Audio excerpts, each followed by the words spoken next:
actually enjoy treating your customers like a pieces of shit, because that's how I felt when I went to the Alum draft house. Okay? You know what? I didn't know that I wasn't supposed to text in your little crappy-ass theater.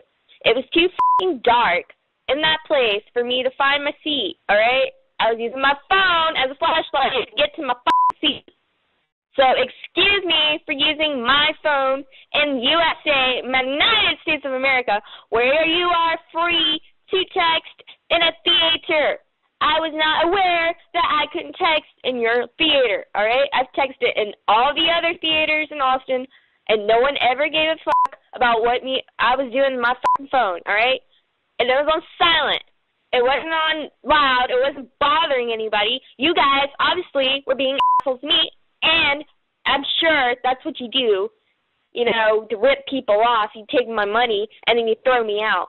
You know, I will never be coming back to your Alamo draft house or whatever. I'd rather go to a regular theater where people are actually polite. And, you know, I'm going to tell everyone about how you are. And I'm pretty sure you guys are being on purpose. So thanks for making me feel like a customer. Thanks for taking my money.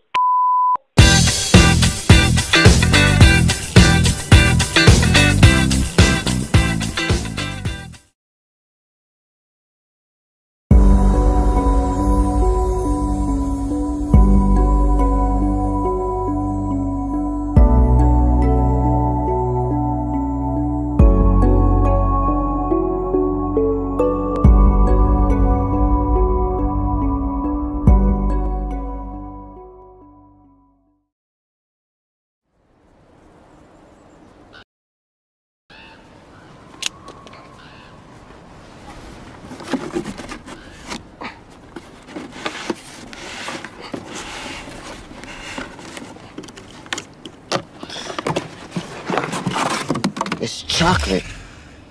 You should be very proud, Detective. Shut up. You've made a delicious life for yourself. Said shut the fudge up! Why? You don't come near here. You stay away from here. Here he comes. What? Are you listening, David? I was saying how much I admire you and your ice creams. You have incredible taste in fine ice creams. What the fudge did you just say?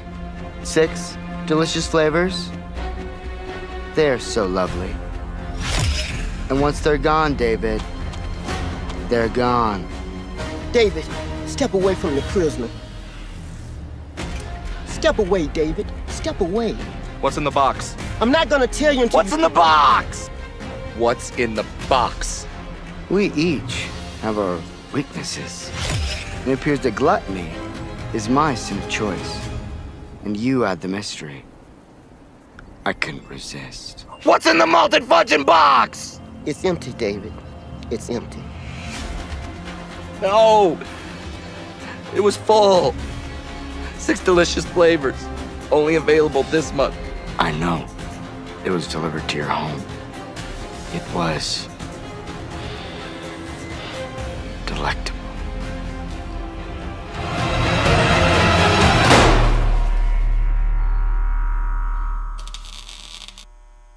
Do you think anybody's gonna get, like, offended by this? Just tall white Karens. Monotony. It comes in all shapes and sizes. Dull, tedious, just plain boring. But what is this? A contender, perhaps? Something unboring by the looks of it. Jabs right at dull, an uppercut to tedium, something that keeps you on your toes, keeps your head on a swivel. A knockout punch to your old, boring workouts. Welcome to Fight Camp.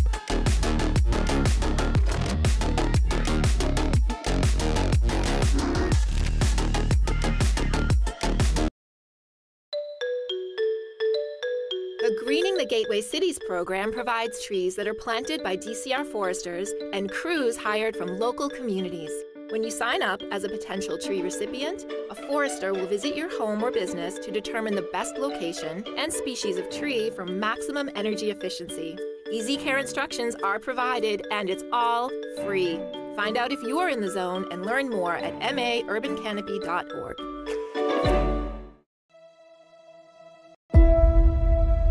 If we're honest, who wants to road less traveled? It's harder to teach us. Who wants the difficult route? If you support safety in our schools, you will support the National Guard to come in here and keep our students safe. People say, these students have changed. These students are lazy. Your children aren't learning disability, they lazy. Get students engaged so they don't want to skip classes, they want to be in their classrooms. There are teachers in this profession who should not be teachers. There are teachers in this profession who don't care about children. These students don't want to learn. No, the adults have changed. See, the parents don't have the back of the teachers. He ain't slow. He ain't got no learning problem. His parents didn't give him a foundation. Young people as a nation, we sorely need the depth and breadth of your intelligence, character, and also your clarity.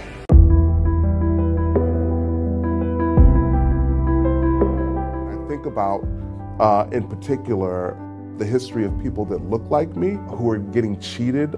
So if you're asking me right now as an educator, what's wrong with these kids? There's nothing wrong with them. Teachers are the most important people in the world. They're whimpering in fear, and we're sitting here scared of them. Because if they get it right, they'll change the world because they're in charge of the most important resource, and that's our children.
Shaolin shadow boxing and the Wu-Tang sword style.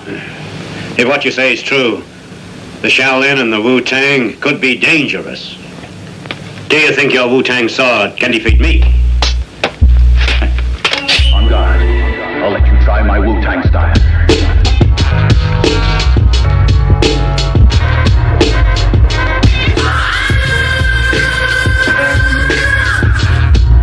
Same with you. Same with you.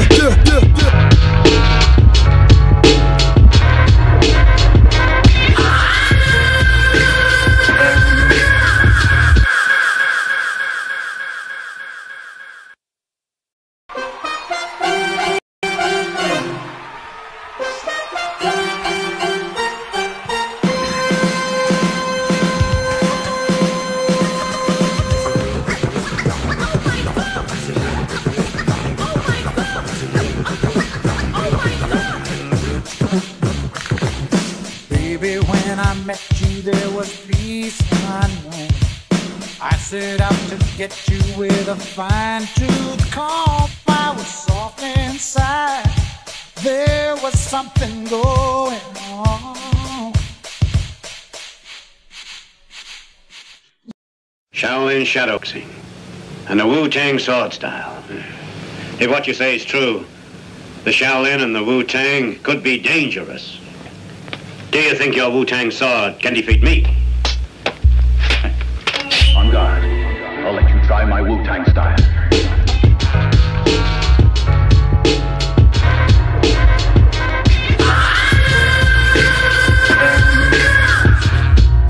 Same with you. Same with you.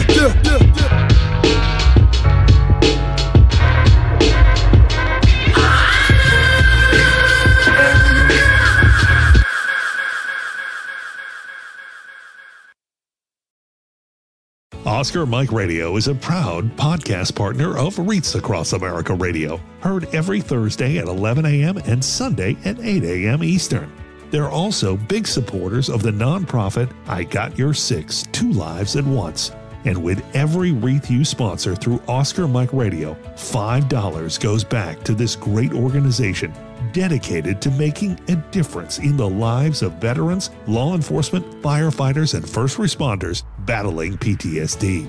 Two Lives at Once pairs these brave men and women together with dogs rescued from kill shelters. In this way, two lives are saved at the same time by saving each other. Donate now. Go to REITsAcrossAmerica.org/Oscar Mike Radio to help. That's REITsAcrossAmerica.org/Oscar Mike Radio. Hey guys, my name is James, but everybody calls me JJ. I'm 42 years old and I'm from Springfield, Massachusetts. Achieving this milestone is huge for me because I have wasted a lot of years of my life. You know, I struggled with addiction for years. I've been in and out of incarceration. So as far as accomplishments and milestones go, I don't have too many. So accomplishing this for me is huge. I mean, it's one of the hardest things that I've ever had to do, and one of the things that I'm definitely the most proud of. Well, I had been thinking about getting my CDL for a while now, but as somebody who was released from prison not too long ago, the cost of the school was way more than I could afford. This program has given me a chance to build a career that I can actually support myself with and be proud of. It might take me a little bit longer than the average person to land a job because of my record, but I'm not going to give up. All I need is one person to say yes, and I'll be able to build on that and get some experience and go to the next level. Huge shout out to Emerge program and my two coaches, Cody and Eric. Why wouldn't you choose Emerge? I mean, not only do they pay for all the costs of the school and other costs such as, RMV fees, DOT fees. You may also be eligible to get a stipend at some point, but all that aside, just the level of support and encouragement is second to none. I mean, I can call or text my coach at almost any time of the day, and if he doesn't respond, he's getting back to me the next day. It's just reassuring to know you have people on your team that want to see you succeed. So I literally cannot think of one bad thing to say about Emerge, and I would recommend it to anyone who is interested in getting their CDL. I think that programs like this are monumental in reducing the amount of recidivism that we have in this country. People who have made a lot of mistakes but have done a complete 180 and changed their lives. And the things that I did in the past, that wasn't me. That's not the person that I am today. So I believe that people deserve second chances if they want to do the work and really want to change. And programs like this are huge because, especially if you're just getting released from incarceration, a lot of these things aren't feasible because of the costs.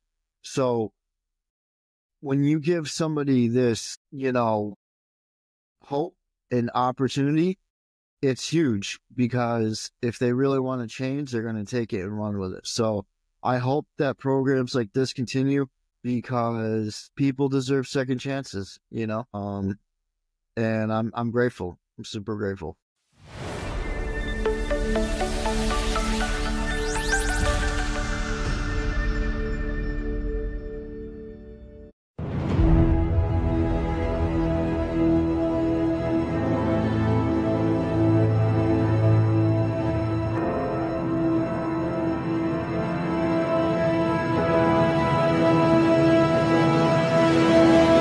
Master Yoda I am. And listen you must to HulaZoom.com.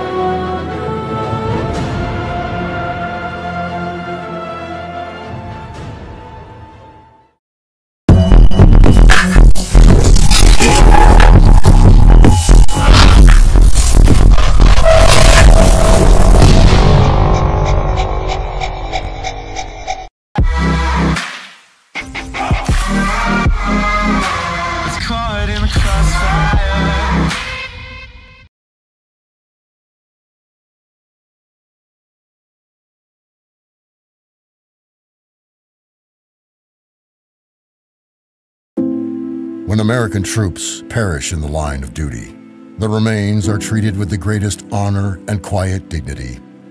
They are placed aboard special Air Force transport planes and returned to their home soil and into the grieving arms of their loved ones.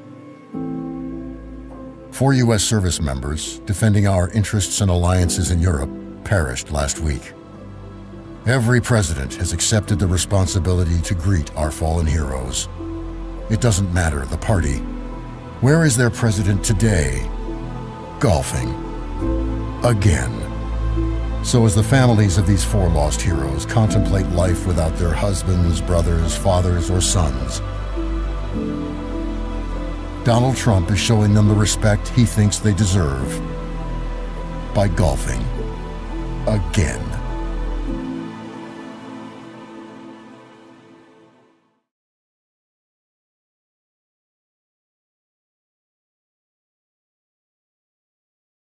Can you dig it? Can you dig it? Yeah. Can you dig it? You like some motherfucking action heroes in it. Yeah. This is blasphemy. This is madness. This is the proof. Step into the twisted mind of my literature, designed to get into the depths of your mind, administer sickness around to mimic the likes of snuff cinema. What you must get into, you're nothing but pops. Remember you Homer and Happy Simpson, son. Nothing Ithaca. Stalkers like the northern half of Korea's peninsula. ESP your island like the booth, something sinister. ESP your island like the booth, something sinister. ESP your island like the booth, something sinister.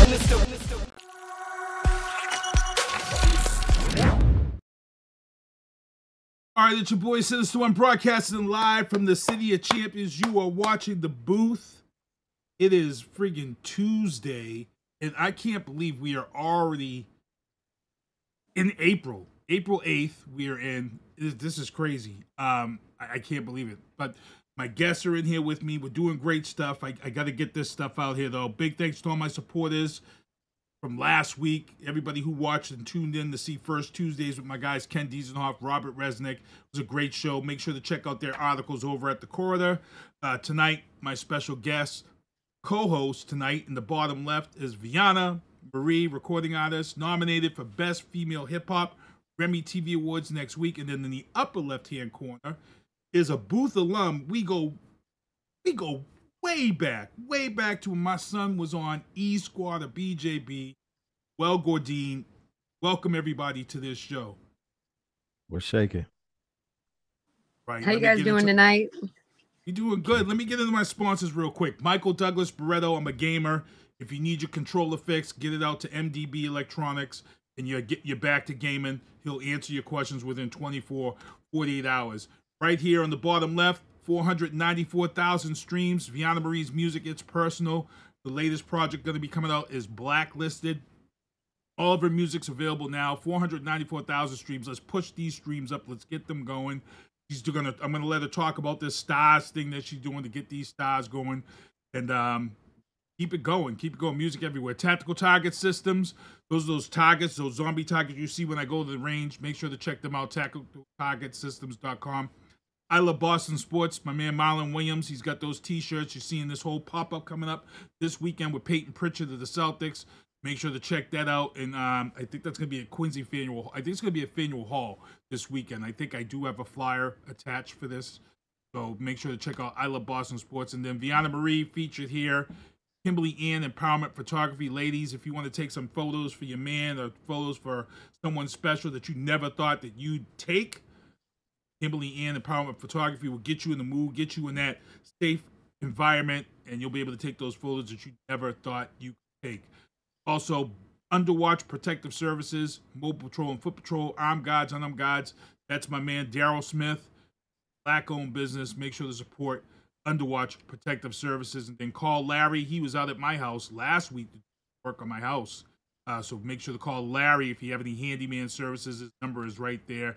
And before we get into the news booth, as I said, I got guests on top of guests tonight on this show. 2 recording artists, Veana Marie, Noel Gourdin. Man, we got some good stuff going to here. Noel, we go back.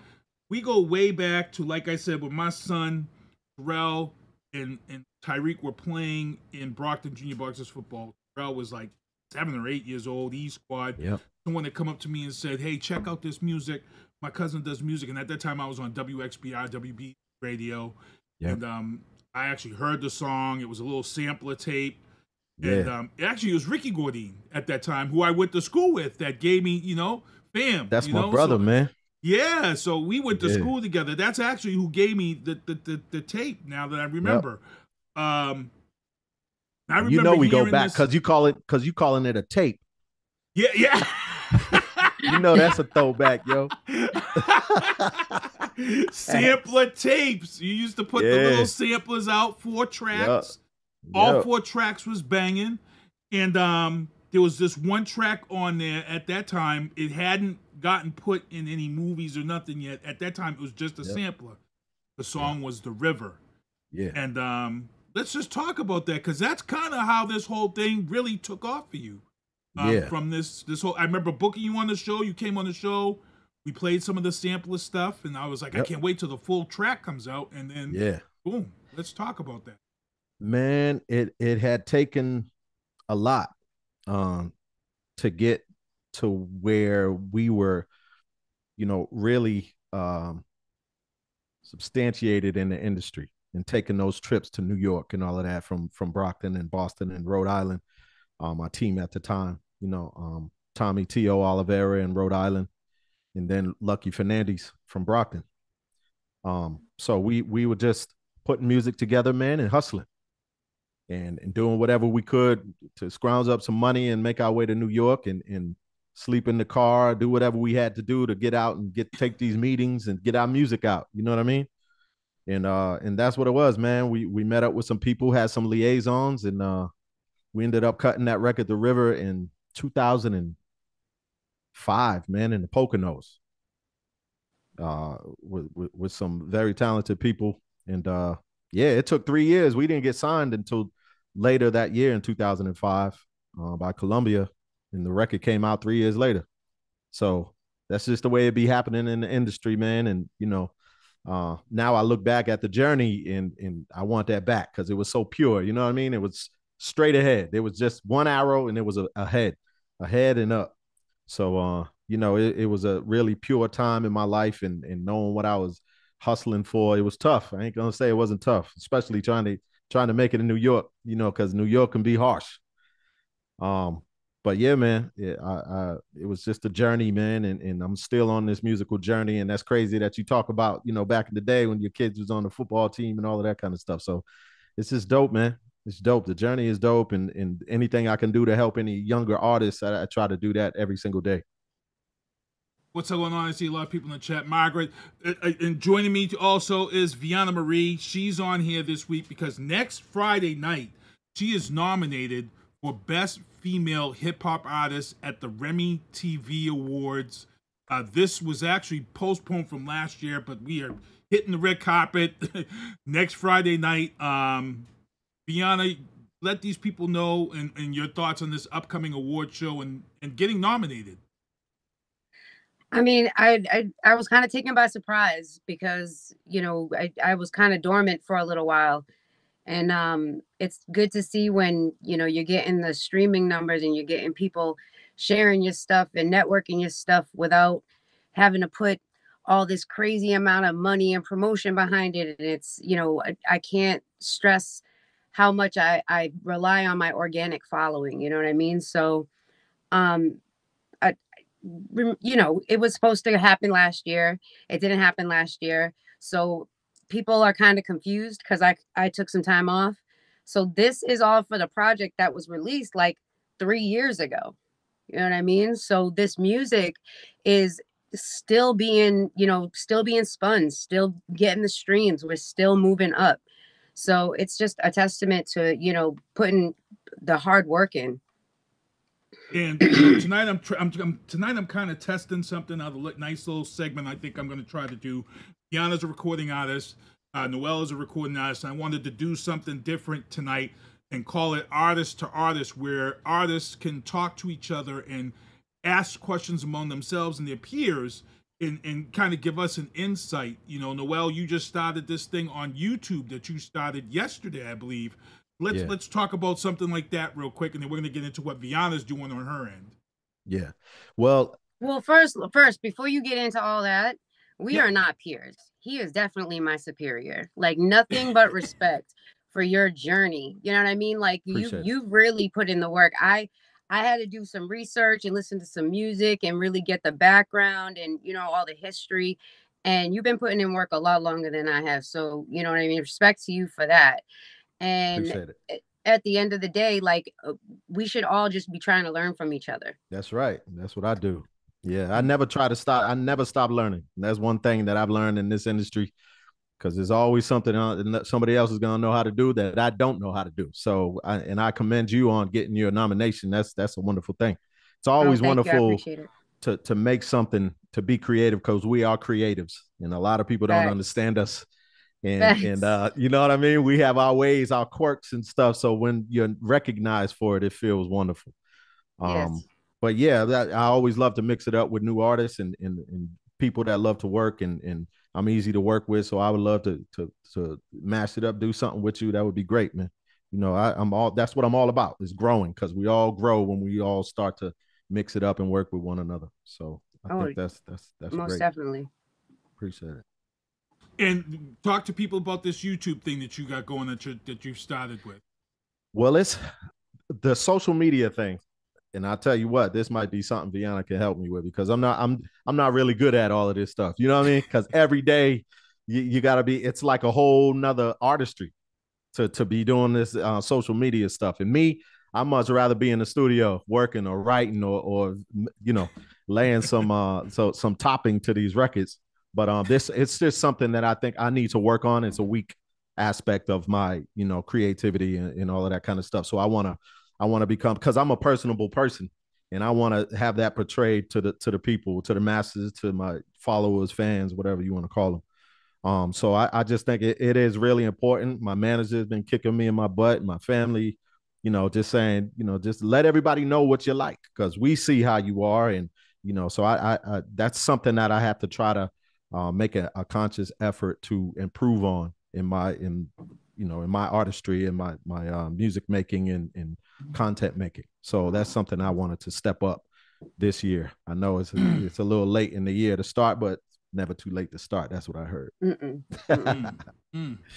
Yeah. Well, as far as social media goes, like, honestly, we're both in the, you know, the later stages than these younger kids. You know what I mean? I have, you know, 22-year-old twin daughters. So, you know, that'll just put it in perspective to my age. So that being said, it took me a long time to get comfortable with social media, and I'm still not comfortable with it. I'm barely comfortable doing podcast shows. You know what I mean? It takes me a while to get, you know, nervous, and I've been doing this for a long time. Yeah. So the one thing that I will tell you that's been beneficial is just following the structure that, you know, Facebook or Instagram or whatever social media platform you got going on that's working the best for you. They usually have a structured program that if you follow it, you'll see an increase in everything. You know what I mean? It keeps you on the ball, it keeps you focused, it keeps you on schedule. And for those of us who are like me, I'm camera shy. I have a really hard time doing videos all the time. You know what I mean? So that's something I got to get out of my regular habits and get with it, because as music progresses with technology, so do artists. We can be creative. We can still be original, but we have to be able to market and promote our product the same way that everybody else is. Because you can be the creative person on the block, but if you don't know how to push that product, ain't nobody going to ever hear it. You ain't lying. You ain't lying. And that is the consensus. I'm getting that same message every single time. So I think that's the common denominator there, Sinister. Get your profile, your professional dashboard going on Facebook. Start there. Link everything through your Instagram, TikTok. Link everything together and just push it all at the same time. Yeah. And what was it for you? Because I went to one of your grand openings, and back in the day, the approach of releasing and your grand opening release and things of that sort, it was different. It was a little bit different now than what we do with streaming. Now, this new thing with streaming, a lot of these major artists now, they don't even promote.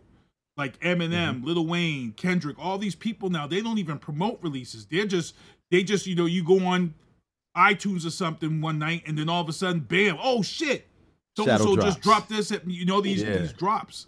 Yeah, but they're a different caliber of artists. They're on a different level. They're already established. You know what I mean? Like, they don't need promotion. Yeah. But there was a time where you did need that promotion. You know what I'm saying? And these bigger artists are just doing it. What's the biggest thing for you that you've seen in changing in this industry for you, being in these both periods? You talking to me? Yeah. Is that for me? All right. I would say, because I always mention this and talking about doing the social media and all of that kind of stuff. Before, when I came out, I'm going to be aging myself, but we had MySpace. You know what I'm saying? And I would get up and do sound check, and I take a picture of the mic and let people know I'm at sound check. We got to I take a still, that's what it was. But now it's much more interactive. And a lot of these artists, using that platform, they're kind of like, I don't know, like, they're almost like stream stars as well. It's not just music. You know what I mean? So when they set this thing up and do it the right way, like Veana just said, people are just, it's a fantastical type of thing. They're almost like a TV star, you know what I mean, in a sense. So when they get to a certain level, they don't need to promote these days. Back in the day, everybody wanted to promote to make sure people knew it was coming, setting in almost like a holding with the movie thing, like a movie premiere type thing. And nowadays, they'll do these shadow drops like you was talking about, and it'll just blow up. And that's another type of thing. But that's where artists that are like us, that's where we get it messed up. We're not them artists that can just drop something on at midnight on a day of the week and think that it's just going to blow up the next day. You have to have a professional rollout. You have to have a campaign. You have to have a plan, because if not, you're just hoping that your music is hot enough or that you're lit enough that it's going to go viral. And 9 times out of 10, it's not. 9.8 times out of 10, it's not. Yep, absolutely. So that's the difference, man, when you have certain platforms or certain artists and, realistically looking at things, with no filters on. Some artists can do certain things and some artists can't. So you just gotta make the best material that you can, stay as consistent as you can, and just keep rocking.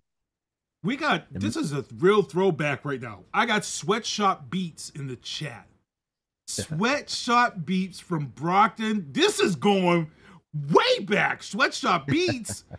He said, much love, fam, in the chat. Man, we talking, this is one of the earliest producers that I knew in Brockton back in the day. I met this kid when he was real young, and he was putting mixtapes and beats out as a teenager, so big ups to Sweatshop Beats. Margaret, thank you for everybody in this chat. We talk about social media. We've talked about how It's really changed this industry. One of the things that me and Veana have had talks about is how people can ruin their careers with social media. Not only have we seen it with the younger generation, but we're seeing this with people like Kanye West, where, you know, you used to have a PR person control all your PR back when you was coming up. You know, you didn't put nothing out. Everything went through your PR. The PR cleared everything. And that was how artists got their stuff put out. But then Twitter hit. And then everybody became their own PR when Twitter hit. And we've seen it. We've seen it over the years where people have just literally killed careers with stupid stuff. But now the industry's changed to where bad press can also be good press. And I hate that part of the industry, to be honest. Yeah. I hate that bad press can gain you followers now, you know, but it's now a tool. And you, like you said, you're still navigating that, but I'm going to talk to Veana, her opinion on it. I mean, I don't think it's just, you know, bad press. It's just right now there's nothing being more consumed than drama. You know what I mean? Everybody wants the next salacious story. They don't care about the products. They don't care about the consequences. They don't care about, they want to be entertained. We forget a lot of the times that we're in the entertainment industry. The media's job is to report what's going on. If anybody has a problem with what's going on or what's being reported, then you should probably check your behavior. Because if they didn't have anything to report on, you wouldn't be in the news. It's just the media plays a huge role in how we promote and push our brands. So at one point when PR was necessary, it was necessary because we had to go to interviews. We had to go to radio stations. We had to sit down with people and have an audience with people in order for people to know us. Now we can go on our phones and go live and talk about whatever we want and get ourselves canceled in 1 minute. You can say one thing and your entire career is done. So I've seen people put some complete and total BS out. And the problem is that we can't get everybody to agree on one way. You're always going to have two sides, people that agree and people that don't. And what's the best example of that right now? What's going on in our government? We got a whole group of people that are keeping this man in office. We got a whole other group of people that have been trying nonstop since the beginning to try to make it not be a thing. And what is the media doing? What's the media doing? What they always do, pushing whatever narrative is best for them. All you got to do is be on the straight and narrow, and watch what you say, because you can get canceled for anything. I know my social media used to be kind of crazy when I first got on the scene, and I was going live and I was getting lit and I was talking shit nonstop, and I had to tone it back a lot because I noticed that a lot of my opinions, while they were my opinions and they may have been valid, it's not necessary for my fan base. You know what I mean? Like, they're there to consume music. They're not necessarily there to listen to what I think on X, Y, and Z. That could be something completely different if I'm solely trying to just sell music. Anything you want to add to that, Noel? No, it's completely true. You know, the shock and awe can be something, you know what I mean? Because we can all agree that, you know, wrecks are horrible, but a lot of people still want to look, you know what I mean? Like, so that is the drama aspect of things. And yeah, you know, if you have somebody and you're pulling somebody into your audience and you say one thing about this that they don't necessarily agree with, you could lose them as a follower or a fan or whatever. So, but yeah, you got to be, you know, you got to be selective of what you're putting out there. You want to make sure that it represents you. And, you know, if it unapologetically represents you, then don't apologize when you put it out there, you know? So that's me. If it's me and I believe in it, then I put it out there, and that's what I want to represent me.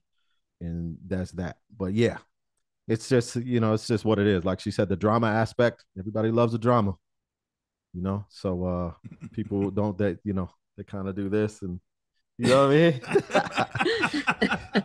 Yeah. So we got Noel on because Noel actually has this new project dropping. He's already dropped some music.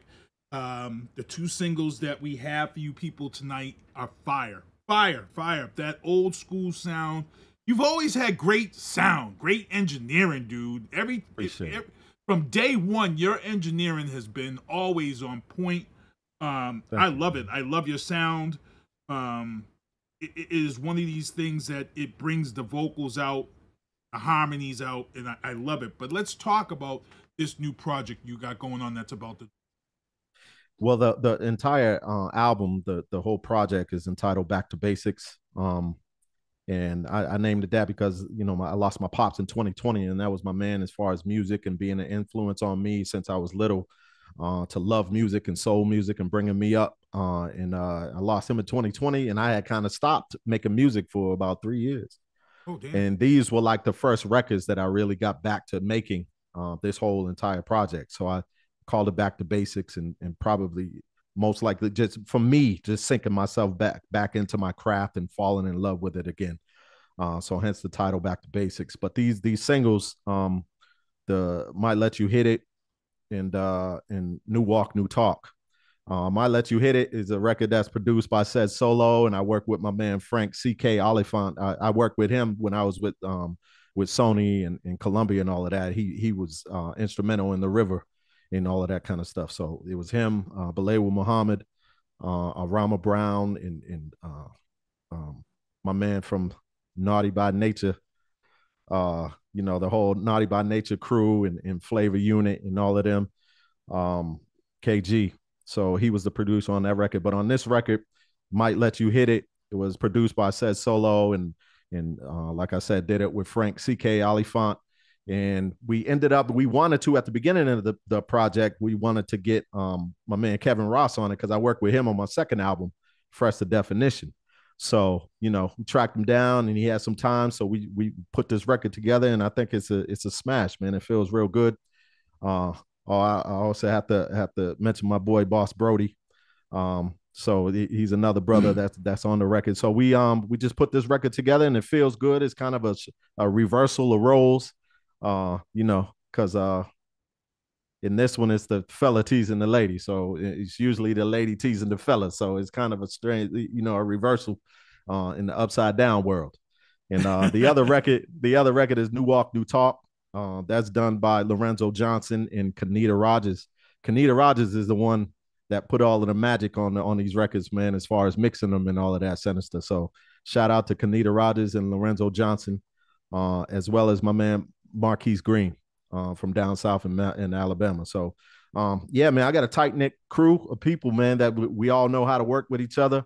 And now that I'm recording in the house, I can do whatever I want, whenever I want. I go in there at 1 o'clock in the morning, 2 o'clock in the morning, do what I want. So it feels good to be able to have that freedom and be able to create whenever I want and as long as I want. So that's something that helps the creative process. I'm not on somebody else's time and having to rush and, later for that. My man Mike City always said, Noel, just start recording at your house, dog. You don't need to have the illest equipment and all of that. It's all about the post. The people put the work in the post to make you sound like magic. And that's what Kenita Rogers does. So yeah, man, real excited about this project. It's on the horizon. It's probably coming out in another month or so, the whole album. But we released quite a few singles on the record already. Get to You, we got Get Ya, we got Celebration. We got a record called You, I'm Ready. And now we got these, Might Let You Hit It and New Walk, New Talk. All right, so we're going to get into the first one real here. The first one here is Might Let You Hit It. I'm going to get this on, and I'm going to be back to talk about, kind of what inspired. I'm going to let Veana ask him some questions about this music. But here we go right here. Might Let You Hit It. Here it goes.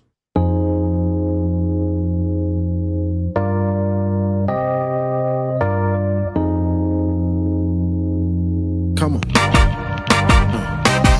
She bought a 3-pack of Red Bull and copped a room.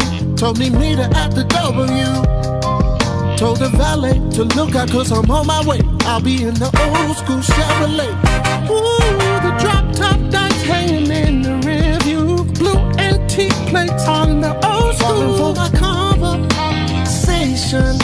Told me hurry, baby, don't keep me waiting. If you play your cards right, keep your game tight, you might get lucky tonight. You see, I normally don't do this, baby, but I just might let you.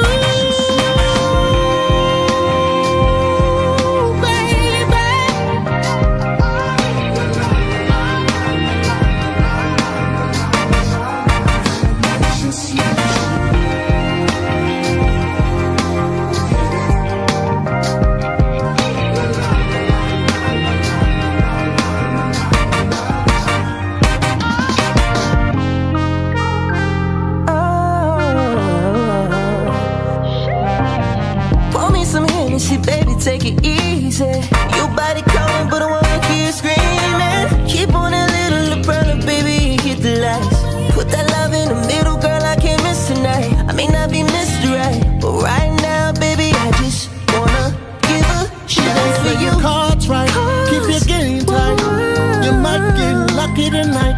Ooh, I know I normally don't do this, baby, but I just might let you.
All right, we're back here. That was Might Let You Hit It, and that's one of the first singles that we're going to play for you guys tonight. If you like it, drop it. Drop your fire emojis, drop whatever in the chat if you like that song. That's that sound, man. That engineering sound is just crazy. Yeah, crazy. Said Solo put the fingers, he put the hands on that joint. Said Solo did his thing on that. And Veana, I'm gonna let artist to artist. I'm gonna let Veana talk about it. I know she's been listening to you, doing research and stuff. Let her give her thoughts. Well, my thought is, what do you find? How do you find it being an artist who's been in the industry for so long, going through so many different time periods of music? Mm-hmm. How do you find a way to blend what they got going on these days with also staying true to what it is that you actually enjoy creating? Because I feel like as artists, sometimes we have to create something that the masses want just so that we can create something that we actually want. Yeah. Well, I've always had a rule not to sacrifice my artistry and myself to do something that I really can't feel. If there's nothing that I on the record or the track or whatever that I can kind of relate to and grab onto and kind of,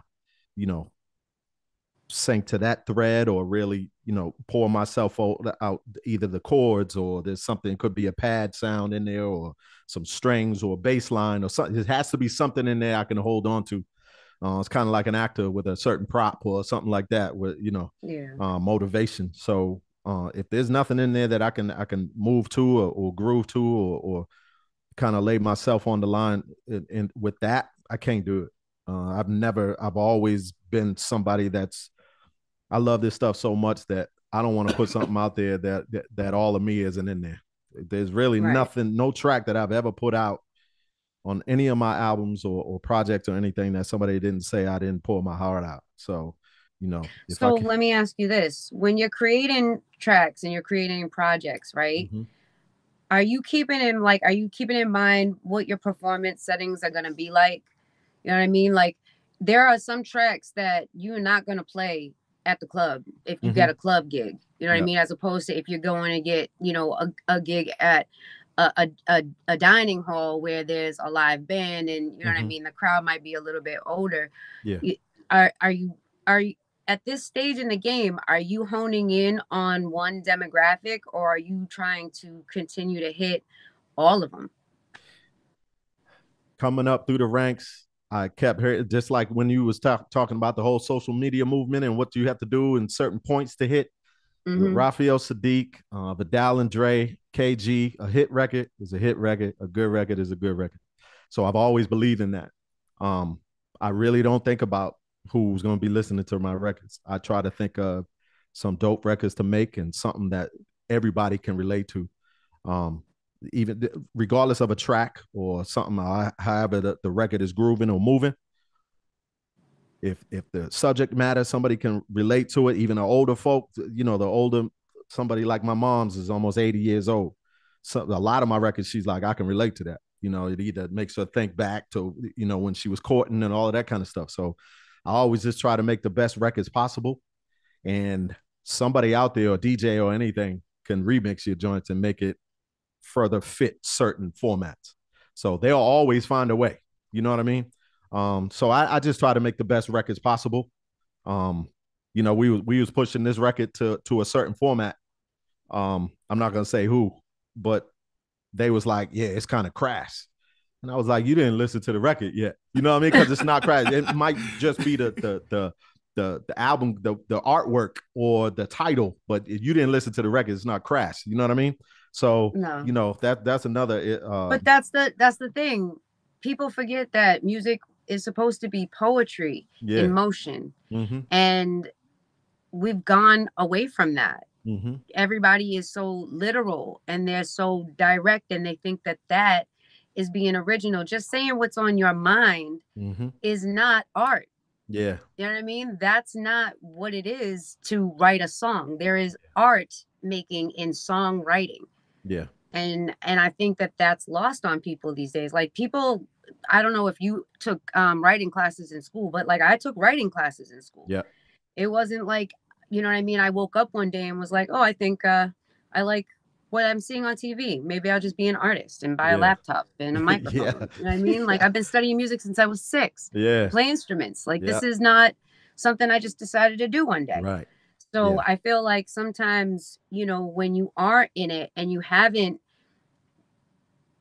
reached a certain level, I think people look at you in a different way than you view yourself. You know what I mean? Like, I don't feel like I'm losing anything. I don't feel like I'm missing anything. I feel like if I'm supposed to be at a certain level, that it'll happen when it's supposed to happen. But right now, I'm content just making music because that's what I'm supposed to be doing. So I think that people get distracted by the what could possibly be the fame and all the jewelry and all the clothes and the cars and the houses. And guess what? Those people are rich for like 2 or 3 years, and then they spend through all their money and then they broke. Yeah, it's a huge misconception on things. People think they know what it's, and that could be a downfall of social media. You know what I mean? They look at all of these folks, and that's where the juxtaposition starts with this artist and seeing how they, always got money in their hand and all of that kind of stuff. I've never been that type of person. I got some money, but I don't never, a lot of people don't know it. I just do what I do. I'm just me. I was raised a certain way and I carry myself that way. So I don't have an issue with people showing off their accomplishments. That's not, I don't have an issue with that. You know what I mean? A lot of these people, a lot of these rappers, if they're able to make a name for themselves and they are able to eat off of what they're doing, that's wonderful. part of the lifestyle. It's That's great. part of the game. Yeah. So if you're smart about it and you got security with you, because don't be stupid and have, $2 million worth of jewelry around your neck and go eat at Chick-fil-A. Yeah. Like, have a brain. But you know what I mean? Like, if you're doing it the right way, it's a lifestyle for them. Mm-hmm. And if they're successful in it, I don't have an issue with that. Yeah, if you're coming up and that's how you're doing it. Yeah. My issue comes into play is when we start creating these scenarios for clout, and now you're gaining followers and streams and views based off your bad behavior out here in these streets, because now we're trying to live out what it is that y'all are talking about in your music. You know what I mean? And a lot of people don't understand that rap doesn't come from that. Yeah. We wasn't back then. We wasn't telling stories. We were telling what was going on in our lives, to make people aware. Yeah. Now you got kids of these people that grew up that way trying to tell them same stories, and they have no damn idea what the hell they're talking about. Yeah, it's a lot of coddled. They've been babied. They've been taken care of because we did all that other stuff. Yeah, the different generations. What do they call this new generation? Like the brain rot type generation. You know what I mean? It's all laid out in a certain way. We wasn't like that. It's certain generations, and it just is what it is. I sometimes hate that saying, but it is what it is. We're a little different. We were raised different, and that's just me as an artist. I like you said, with a track and certain things, I just try to make the best music that I can and try to be true to me. When somebody sees me on a video or sees me doing something for social media and they see me out in the street, I'm that same person. I've never been a pretentious person. I never have been. That's why this social media thing is kind of hard for me, because it's almost like showing off every time you're on there. I'm not a show off. I'm telling you, it's the hardest Yeah. thing for people who do not like that kind of attention. Yeah. Look, I say all the time, I just make music. Yep. And I am who I am. You know what I'm saying? Like, I've never been a show off. I just do what I do. And a lot of people say you're in the wrong industry for that, but I mean, I was blessed by God to be able to do this, so I just love doing this and mixing it with other artists. And I've met a whole lot of folks in my industry and me coming up through the industry and my career. And I just love to chop it up. And I am who I am. When you see me, anytime you see me, I'm that same person when you see me in the street. So, that's just the way I just try to carry myself. I don't know if that's a Northeast thing, a New England thing. It could be an East Coast thing. It's a New England thing. I think it is, because we just, I met some people over in California from Northeast. They just the realest people. We don't cut no corners. We tell you like it is. I'd much rather be around folks like that where I know what I'm getting. And with me, you know what you're getting as far as an artist, and you see me portrayed as a certain way on a video or social media. I am that same person. So Monkey Wrench Wellness is in the chat. What's going on? If you guys are just tuning in, Noel Gourdin is in the upper left-hand corner. Veana Marie is down below. I know he's only on here for about 45 minutes. We got about 5 minutes left, and I really want to get this second single on for you. So we're talking about this New Walk, New Talk. This is the other single. You're getting some of this overseas play already. And here's the crazy thing, people, about these analytics. Back in the day, you had to trust what your management told you about record sales. But today, you as an artist, shame on you if you're not checking your own analytics, because the tools and everything is out there to check, so people can't lie to you about where your music's being played. Veana Marie can get her statistics right from Spotify, right from Apple Music, right from DistroKid. All this stuff is out there. You can see where you're hitting and where you're popping. You can see where your music's hot. And it's funny because I've checked analytics for her, and for a while there was a time where she was really popping in Greece. There was this club in Greece that was playing her music, and we was almost like, shit. Sometimes you never know. Do we need to book a trip and get LinkedIn and make a trip? She had music popping at a club in Ohio. They was playing her music in Ohio at this club in Detroit. And we had actually planned to maybe take this trip out to Detroit, but then the club got closed down. So I see you're putting this stuff out there for this new single. Let's talk about this real quick before we play it. You're talking about the UK charts already hitting, Yeah. It's nice. This record. Yeah. Well, I grew up, my family from Mississippi and down south in Alabama and all of that stuff. So I always grew up with the Southern Soul blues music. you know, the Shirley Murdochs and the Tyrone Davises and the Johnny Taylors and all of that kind of stuff. And, you know, so I just wanted to, and I know I know a lot of the artists that's putting it down out there, you know, Jeter and TK Soul and all of those fellas. So I wanted to start making some Southern soul blues music. And, you know, that's what we always listen to at the family reunions and such. And I've been writing a lot of them for a long time. So this was the first. And this record right here was actually by Marquise Green. He had the initial idea for this joint. And it was actually on my Celebration track. And I kind of already started writing Celebration to the Celebration record. If y'all check that out, that's one of my new singles that was released before these two. But yeah, so I had already started writing Celebration to that track. And I was like, let's put it on this track because it kind of works with the Southern soul blues feel. And yeah, we finished it up, man. And Lorenzo Johnson and Kenita Rogers is on the track, the production. And I got my man Aaron Stapler to play the guitar on that joint. He absolutely, he just lit it up, and he always comes through. And this record right here is kind of, in my mind, when I wrote it, it was also a reversal change, you know, a reversal of roles, because the fellow was kind of the player in the situation, and now the female is kind of gotten sick of it and is starting to, you know, reciprocate that type of behavior. So when you listen to the record, that's kind of what it is. And yeah, so I thought, you know, I have a sense of humor, so I always like to throw that in there. And when I do interviews, I'm able to tell people what my motivation was on writing these records when I was doing it. But yeah, man, it's just the record that I started to dip my toe into the Southern soul blues genre with this one. All right, so it's New Walk, New Talk. Can you hang on till we come out of this? Absolutely. We can let you go? Okay. All right, so here we go. Here's New Walk, New Talk, new music. Noel Gourdin on the booth. Here we go. You see, something ain't right.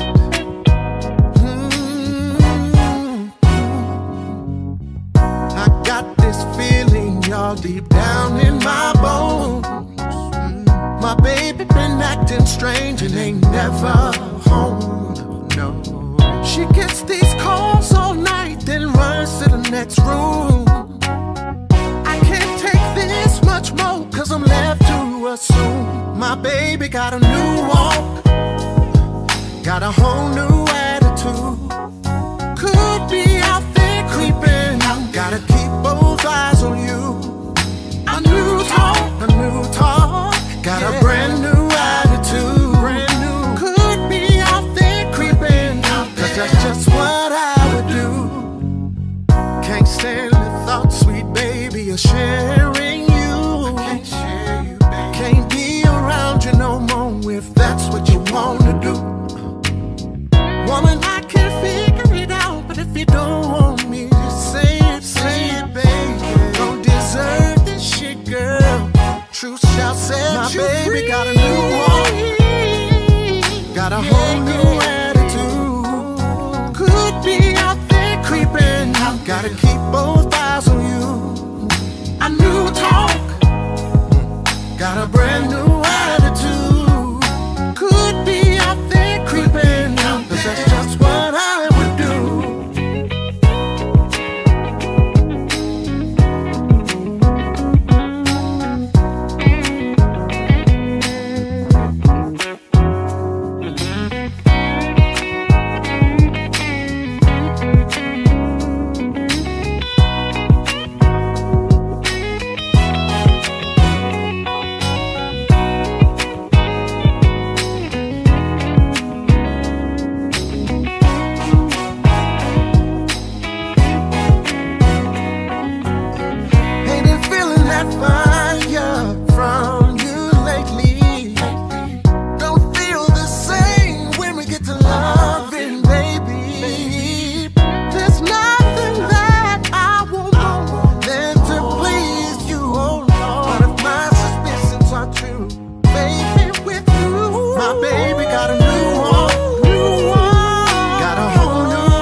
nowhere to be seen, at least not by me.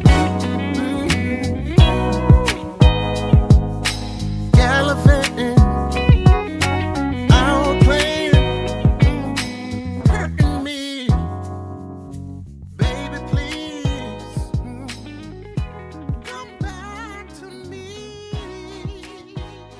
Baby, baby, baby, baby, baby, please.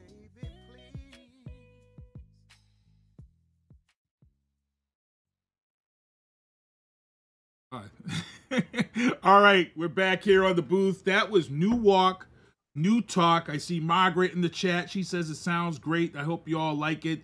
Noel Gourdin is here. Veana Marie's here. You know, we talking off air. You know, I love hearing artists get together and just, you know, chop it up and talk about some stuff. And these two are here talking about music and maybe chopping it up. And I'm sitting here like, yo, why y'all teasing me like this, bruh? Nah, that's what it's about, man. Because that would be a crazy, crazy little thing right there. You know, knowing the two use music is just, it would be crazy. And I'm just like, y'all need to stop teasing me, bro. Yeah, it's easy, man. You know. Now with this stuff, we can ship this stuff back and forth. We could make it sound like we on one mic. You know, on my years and years ago, there was this big story. Patti LaBelle did this song On My Own. It was the first time ever in music where two people did a song and weren't in the same studio. Remember that? That was like the biggest story about that song was the fact that they were not in the studio together and they did this song because they did the record. New technology allowed them to do this song. Now. Why do I remember that as a child watching that? It was like a covered news story. I remember the big microphone. I remember them going to the studio. I remember them shooting clips of the actual video, her walking through the streets. I remember that. Yeah, that was a big deal. It was a huge deal because it was this new technology that allowed them to make this. And then the song was just a banger. You know, and that was the key to it. The song was a banger. I believe they did take a Grammy for that record. It was a huge selling crossover hit for Patti. Yeah, it was just amazing. But here we are. We've got New Walk, New Talk, Noel Gourdin. I'm gonna let artist to artist, Veana, give her thoughts. I think that the bluesy soul genre can get lost on today's generation. I think they hear music like that and they automatically go, you know, this is too old school for me. I mean, like it, and a lot of the times I feel like that it can really kind of discourage you from leaning that way. But I gotta tell you, the music is really good, and I feel like we're at this stage now where the reason I was asking about demographics is that, you know, the question really is, do you think that your demographic pool is big enough to sustain, like, and you're talking about, you know, Uncle Charlie. So clearly you're getting shows, you're getting gigs, you're getting, you know, people are asking you to come out and perform for them. So you're kind of in a different bracket than I am. I'm still doing, you know, club scene and you know, opening act stuff. So that's cool. It's kind of like as much as I love doing this kind of music and writing for this kind of music, it's hard when you're pushing a brand being so eclectic. Like, would you think that as an artist in today's day and age right now, you should pick one kind of niche and kind of just stick with that and run with it for a little while, or is being versatile, you know, the way to go? Well, that's something that's changed in the industry. When I first was signed in 2005, around that time, they were saying you need to pick a niche and go with this certain genre and don't genre hop and all of that kind of stuff. But that was kind of limited in a lot of our people, because we can do all kinds of different music. And now I think it's much different. You know, you got people doing country albums. You got people doing, you know, techno TDM type records. You got people doing all kinds of, just look at Bruno Mars. He does every record out, you know, he does boy band records and he does funk and you know what I mean? So I think that's limiting yourself if you do that. And you're going to be hitting all kinds of different listeners, and you could pick somebody up when you do a Southern Soul is probably one of the biggest genres of music right now. Once you hit Virginia and you know the Carolinas on the way down, it's even on the West Coast. It's even over here. People doing the line dances and all that kind of stuff. Yeah. So, and I grew up with the Southern soul music. But yeah, I think you're limiting yourself when you don't step outside your comfort zone, because you'll find a niche and then you'll be like, oof. You know what I mean? You know what it is? I think I'm a little bit sensitive to it too, because I rap. So because I'm also in the rap scene, you know what I mean? You get a lot of that younger generation influence and input. And, you know, for them, it's like, vibes. Yeah, like that's, I feel like there's got to be some kind of balance. You know what I mean? And where is it that you're going to be able to find that balance? Whereas, yeah, I make all this music, but how can I sell it properly? You know what I mean? Like how do I have an album that has so many different types of music on it, and then I go to do a show, but I'm in a club setting, so I can only do maybe one song off that record, because the other songs I have are neo soul or alternative or pop, and that's not going to be appropriate for that crowd. Well, that's just creating, and that's what we do. You know, you create records, you continue to create records. If you feel that the rap, you know, the rap genre and for artists it's a lot different in that respect. It's different for me as a R&B artist, because I wouldn't want to go on after you. You know what I'm saying? You're a rap artist. A lot of your stuff is more up tempo and a lot more lyrics and all of this kind of stuff. It's just like me going up singing track after a band. You know what I mean? You don't want to do that. I've done it before, and it's just a natural letdown. You know what I mean? But I say you make the records that move you. Yeah, if something doesn't move like we talked about earlier, if it doesn't move you as an artist, you can't do it, because you can't put all of you behind that joint. You know what I mean? But I would say, just for me saying as a hip hop artist, a lot of the down south, the bluesy stuff is more so old school hip hop. If you listen to a lot of those records, listen to G.D. Jones and listen to TK Soul and all that, if they have a rap artist on it, it's like an old school sounding rap. So, and I don't know about you, but that was my favorite, you know, time. That was my favorite time for rap. So, where you actually wanted to listen to these artists because they had a dope voice, you know. But yeah, but what they were saying. Woo, yeah, not just that, but their voices. I like to hear Rakim and Nazi type of voices. You know what I mean? Like the Foxy Brown. Her tone was just ill. You want to listen to those folks. Right. So but yeah, I mean, if we could get it chopped up, I might do something to push you out of your comfort zone. That'll be dope. You know what I mean? And that's when a lot of people make some of their best stuff. For real. I'm here for that. That's what's up. Good stuff. Good stuff. It's 7:55. I know you got to get out of here. I'm gonna let you shout out your social media and your shout outs before we let you go, man. Yeah. On X, Twitter, whatever you want to call it, and Instagram, I'm at Noel Gourdin, at NoelGourdin. On Facebook, it's at Noel Gourdin. That's my personal, and then I got a band page. It's The Real Noel Gourdin, but there's an underscore in between every word. So hit me up on there, and I'm on TikTok. I'm still trying to learn how to use that. It's Noel Gourdin. I believe it's the number 5 after that. So but yeah, I appreciate you for having me on, Sinister, and Veana. I'd love to get with you like we talked about, and put some records down. And you know, all of my people in the Boogie Brock Vegas, I love y'all, and I appreciate all the support. And my man here, Sinister, has been with me we go back like 4 flats on the Cadillac. You know what I'm saying? But I love all y'all, man, and I appreciate all the support and all my, you know, I call them supporters. I don't call them fans. That's just the way I am. But I really appreciate y'all. Monkey Wrench Wellness in the chat says, good music. She was swaying in the shower. Good stuff. So, hey, y'all check him out, ladies. Check him out. He's out here. Yeah. He's doing his thing. And we're going to take a quick break. Veana says she's going to hang on with me for a little bit extra, but then she'll be taking off too. You hanging out? You staying, V? I'm still here. I'm good. Okay. All right, man. So we're going to take a quick break, and we'll be back in a second. Here we go.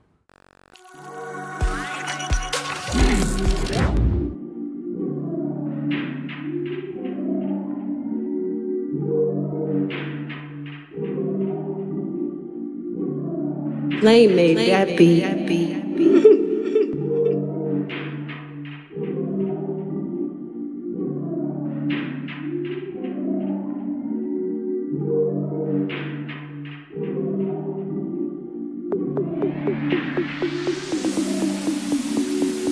I smoke, I drink, I do my thing. These bitches they hating, so you know I got to make it plain. Don't do cocaine, but your chick, my main. We stick together, true forever, yeah, you know we bang. I miss those days, it was easy. If only I make it, keep this shit on repeat. Now that I done upgraded, I've been upstate, and y'all think I'm playing. And I got a hit now for these weak ass hoes who think I ain't slaying. Try me, and I'll probably end up laughing, cause I never back down. I'm that chick with a clean ass whip, I don't need that ish, cause I got my own now. I get hurt, I get tired of fussing, fighting, guess I gotta crack down. Don't mess with me, cause on everything I'ma have to bring the whole city out. Try me, and I'll probably end up laughing, cause I never back down. I'm that chick with a clean ass whip, I don't need that shit, cause I got my own now. I get hurt, I get tired of fussing, fighting, guess I gotta crack down. Don't mess with me, cause on everything I'ma have to bring the whole city out. These hoes, they know I'm on, it's my show. I know I'm better, Gucci sweater, Louis V, my bros. I chose this road, cause I know I'm cold. I'm on a level you can't handle, you can't steal this flow. I swear I want people to feel me, but I don't care if they don't, cause this is the real me. How can I give up? Ain't not enough to make them stop what I'm saying. And I gotta hit now for these weak ass hoes who think I ain't slaying. Try me, and I'll probably end up laughing, cause I never back down. I'm that chick with a clean ass whip, I don't need that shit, cause I got my own now. I get hurt, I get tired of fussing, fighting, guess I gotta crack down. Don't mess with me, cause on everything I'ma have to bring the whole city out. Try me, and I'll probably end up laughing, cause I never back down. I'm that chick with a clean ass whip, I don't need that shit, cause I got my own now. I get hurt, I get tired of fussing, fighting, guess I gotta crack down. Don't mess with me, cause on everything I'ma have to bring the whole city out. See, I'm really getting tired of you. Wanna do everything but tell the truth. They be sleeping on me really when I'm in the booth. Sensational, yes, tasteful, insatiable, my name, baby. Come on, girl, let me drive you crazy. Done fighting, I wanna go tonight. So what's up tonight? I'm all dressed in white. I don't snort the white, but we can blow the green. Reconcile the new money team. Sophisticated, so it may look mean. I'm all about my cream and trying to chase my dream. God got me, so I'll never stop. Keep it real, never turn and pop. Ambitious mind like I'm Pimple Pop. Long as Cam got us, we'll never flop. Try me, and I'll probably end up laughing, cause I never back down. I'm that chick with a clean ass whip, I don't need that shit, cause I got my own now. I get hurt, I get tired of fussing, fighting, guess I gotta crack down. Don't mess with me, cause on everything I'ma have to bring the whole city out. Try me, and I'll probably end up laughing, cause I never back down. I'm that chick with a clean ass whip, I don't need that shit, cause I got my own now. I get hurt, I get tired of fussing, fighting, guess I gotta crack down. Don't mess with me, cause on everything I'ma have to bring the whole city out.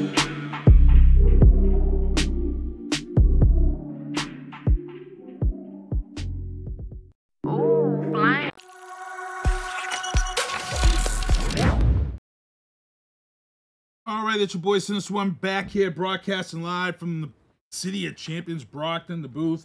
I gotta thank my man Noel Gourdin for coming on the show. I see you all in the chat. I just told these two artists in the chat that you guys were saying I need to hear that duet.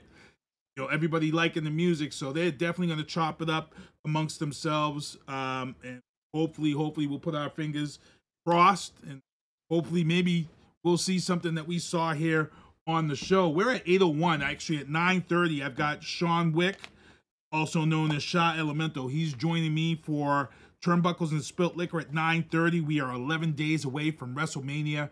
Kevin Jeffries is on a cruise. He headed off today. He's getting ready to go on a cruise with his wife.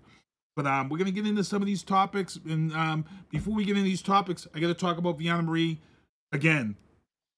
Next Friday, RemiTV Awards. They're going to be there. Red carpet. Remy is supposed to be on this show next Tuesday night to kind of give that final push for this event. But again, we're looking forward to being there. We're looking forward to being on this red carpet. We got to be there like 5 o'clock, and I'm hoping the weather agrees with us. I'm hoping we get past this rain. I'm tired of this rain. But what are you most looking forward to? Because she's got a lot of people lined up for this event. I have never been to an award show, so I'm just looking forward to going. Outside of the Boston Music Awards, like I've never been involved. Like I've been in the audience, but I've never been involved with an award show. So this is a whole new experience for myself. Walking the red carpet, the whole 9 yards. Like we were talking about before, I'm not the high caliber artist that, you know, you just had on here. I don't refer to Charlie as Uncle Charlie like he does, you know what I mean? So you know, we're still local level around here. So it's nice, like I was saying, when you beat the pavement for a lot of years and you put a lot of work in, and sometimes you feel like it's not going noticed. It's nice to be reminded that people are actually paying attention to, you know, the stuff you are doing. So as much drama and crazy shit that's out there, there's also, you know, the people that make it worthwhile. So, you know, I appreciate everybody that, you know, got me in and got me nominated. So do this. So we're going to get into these topics. She's going to hang on with me until sports. We're going to get into the news booth. And in the news booth, you know, the first topic that I want to talk about is Davinci Leonard. Still fucking out there. Turn him in. Turn him in. There's no reason why this kid is still walking the streets. And I'm pretty sure this young kid has a street price on his head also. So I don't get it, but you know, he's out there. He shot 2 people. It's just a tragic, sad story. I just found out an added piece of this story was added this week is that this young man's mother was the manager of the Urban Air that had the soft opening that weekend. So not only is a business affected, that the mother was the manager and she lost her son, it just changes the whole aspect of this business and everything. But again, Leonard Davinci Leonard, he's out there. That's his picture right there. If you know him, turn him in. Let's get this kid caught so he can answer for this double murder. 22 years old. It's a sad, tragic story. Also in the news booth, Brockton Public Schools was awarded a $100,000 grant to support mental health and mental wellness within the school system. This $100,000 should be utilized at its best, considering, you know, that was the biggest excuse that Brockton and most schools were using coming out of COVID. They said kids were coming back to all these schools across the country, and we're seeing all this student violence against other students and student violence against teachers. You know, one of the complaints was that it was due to mental health illness and mental health wellness. So let's see what they're going to do with this $100,000, and let's really, really put this to use. For someone who's had kids, but they're out of that system, you know, you did have kids in school during that time of COVID. You know, what are your thoughts? Do you blame that some of the stuff that was coming on the mental health issues in during COVID coming out? Or do you think that's just a crutch that people were using? No, I think it's absolutely a crutch that everybody's using. I think that we are overdoing it with this. And I hate to say it like this because mental health is so important, but people don't know how to focus on the things that actually matter instead of taking something and running with it. It's craziness to me. I have 5 children that went through COVID, and 2 of them were autistic, and none of them had any severe mental health issues after COVID. Not one of them. So I'm pretty sure that a lot of that had to do with, and I said this during COVID, most parents were pissy about their kids being home because they didn't want their kids to be home. Their kids going to school was their time away and their time for themselves. And now they were forced to have to be in their kid's face 24 hours a day, 7 days a week, and actually be a parent. You're not letting somebody else raise your kids. You have to be responsible for their behavior. You have to see where it's coming from. You can't be like, oh, well, that's not my son. That doesn't sound like my son. Now you get to see exactly how your son behaves when he's in class. And a lot of the times I'd sit there with my kid and see how these other kids were behaving, and I couldn't believe it. I couldn't believe it. No home training. You know what I mean? Yeah, we do need help with mental health. We do. Those kids, all the kids in school deserve to have help with their mental health issues. But it's been 3 years since they were allowed to go back to school. If at this point is now the parents' responsibility to get help for their children.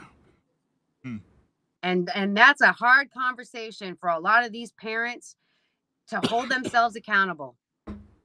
Your parenting is going to dictate how your child moves out here in this world. Right. That's right. And that's 99% of some of the issues that we see in schools is bad parenting. So, Felicia's in the chat. What's going on? Hey, what's up, Felicia?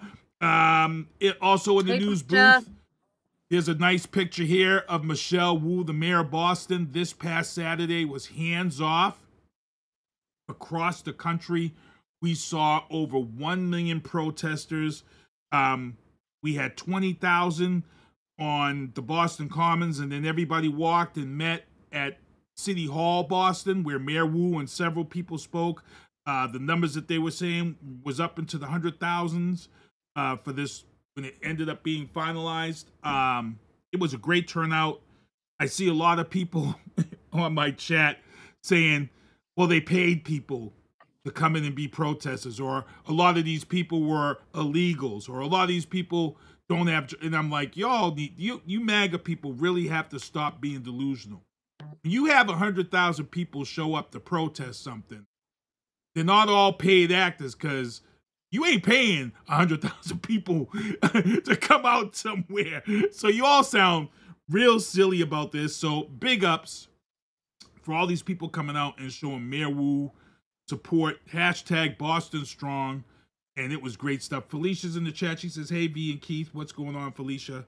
Thank you for showing your support. You know what I found interesting? I found interesting that it was they were trying to downgrade how many people actually came out to protest, and I think the number ended up being close to 6 million worldwide of people that came out to protest. So that's still a big number. I mean, it's a huge number. That's a big deal, and that in itself should be enough to get the people that are holding on to a little bit of hope, or are just waiting for that one more shoe to drop. Like, let's stop waiting for him to keep showing us that he's not who we need. And people are forgetting this hashtag hands off thing. This hashtag, every first Saturday of the month is a protest day. So this is how they want it. So last month, there wasn't that many people. The weather's getting better. This month, first Saturday, boom. You had, like you said, 6 million people worldwide. We had 100,000 people. Now, next month, on the first Saturday, when that comes through, this is only going to get bigger. And as this gets bigger every month, more and more senators who have been elected, they got to start listening to their constituents. You can't be a MAGA senator when your constituents are now outdroning this narrative that you're stuck on. We're still going to see some of these MAGA senators, but we've already seen it, and that's coming up later on in the Trump troubles. But yeah, I was very impressed with the Trump. And you're right, the downplaying is crazy. It's the silly tactics that I see all the time, and then I scroll my social media and I hear these ridiculous people, talk about how I just had to block somebody off my social media today who said that since Trump's been in office, that the economy has done better in the first 3 months. I said, where are you living? I said, do you even live on Earth? You must live on the moon, because I don't know. Tell that to everyone's 401k. Tell that to everyone's 401k. Let's get into the entertainment booth. Yo. I know on this show I've been talking about Wu-Tang coming in July. Wu-Tang is coming with Run the Jewels. If I could get to that, I could get to that. But then this week it was announced Nas is coming to Tanglewood. He's performing with the Boston Pops. Tickets start at $39. I have been to a lot of rap shows, but I have never, ever been to a hybrid show where you merge rap with orchestra music. And the fact that when I start looking at Nas's library of music being done, being backed by you've always talked about this, V. You've always said you've always kind of wanted to do something like this. Take your music and this is not the first time that Nas has incorporated an entire band into his music. You know what I mean? He did that whole collaboration album with Stephen Marley. You know what I mean? Or one of the Marley brothers there. You know what I mean? This is Boston Pops is. This is, you're talking. Well, so listen, the reason I say that is because when those men go out and perform, they perform with their entire band. It's not just one of the Marleys singing to a track. It's their entire band. So this seems like a natural progression of that. You know what I mean? And this isn't the first time a hip hop artist has done this. If you remember, Mary J. Blige has done this before. So this is going to be really nice. Like, I'm trying to get tickets. Like, I would definitely want to go see this. Sir Mix-a-Lot did it. He did it. He went on tour. Believe it or not, people, what's the names from Atlanta? They did a tour with a backing orchestra. And I'm trying to think who else. There was somebody else who did a successful one. I think Jay-Z did one. There's just nothing nicer than like the full sound of an entire orchestra. And being a person who played an instrument in an orchestra and had the opportunity to be in those kind of halls, to incorporate singing with it is one thing, but to now take these rap tracks and be, you know, translating them through violins and trumpets and trombones and French horns and cellos and violas and violins. And I'm telling you, for someone who's played an instrument, what do you think it's like for? I think it's gonna be more of an excitement for someone who's in the orchestra, because now you're getting music that you behind the scenes probably grew up listening to, but you never could perform because you got this thing in the orchestra. What do you think that thought process is for someone like this? They're like, oh man, I get to perform for Nas, you know, and it's like I get to do these tracks on my cello or my violin or whatever, you know. Would somebody feel that type of way also? I'm pretty sure. You don't know instrumentalists very well. They're very, very, very uppity. They think very highly of themselves. So trust me, it probably would be the opposite. They'd probably think that they were doing Nas the favor. Remember, the best depiction, the best example I can give you is what's the movie? The Silence of the Lambs. Not that Larissa. one. Not that one.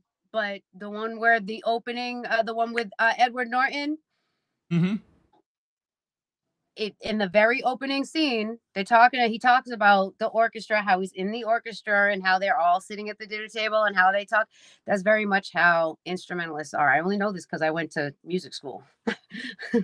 I was raised around instrumentalists. I know it. Damn, and they also did announce. There's something to be said about that. A lot of those people have had an instrument in their hands since they were 5 years old.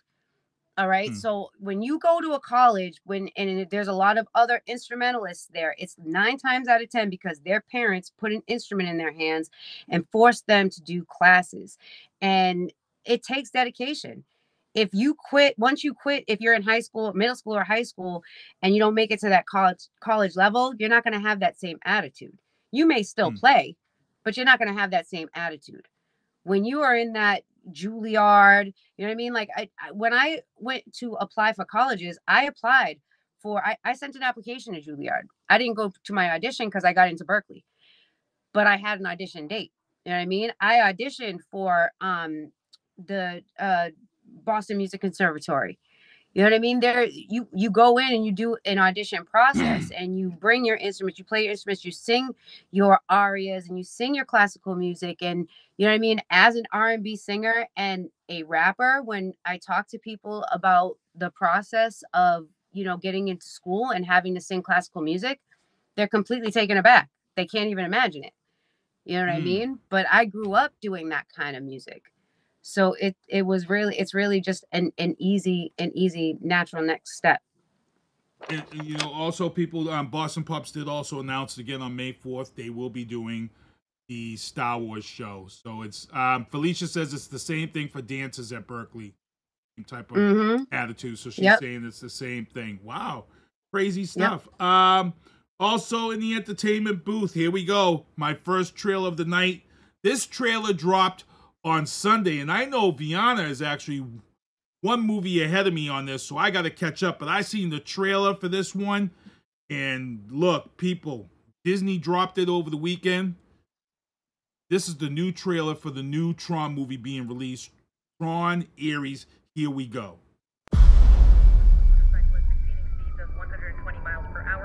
Heading northbound. Unit 12, acknowledging dispatch. Already in pursuit.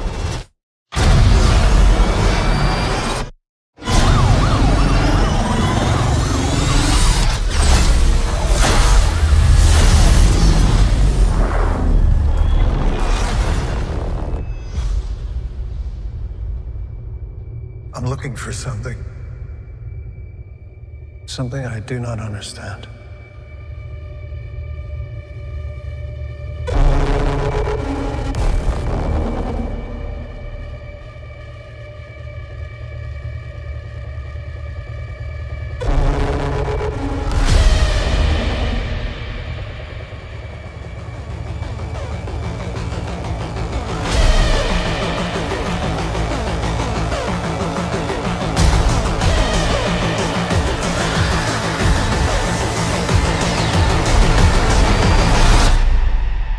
Ready?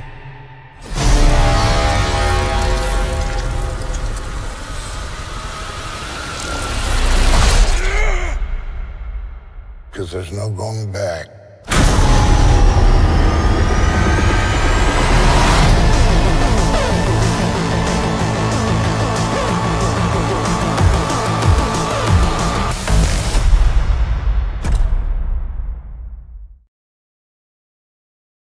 October 10th, 2025. That's when Tron is released. I can't wait. I can't wait. Like I said, I got to catch up. Your thoughts, Veana, because you did see the last one. I didn't see it.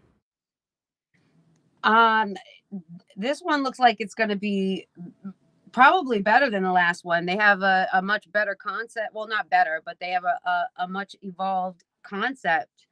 And I think they did a really good job with the last movie progressing it along. I feel like a lot of the times when they go to do remakes and they, you know, try to make it like the original movie was, but like an updated version, they can just fuck it up. Like, it's just bad. You know what I mean?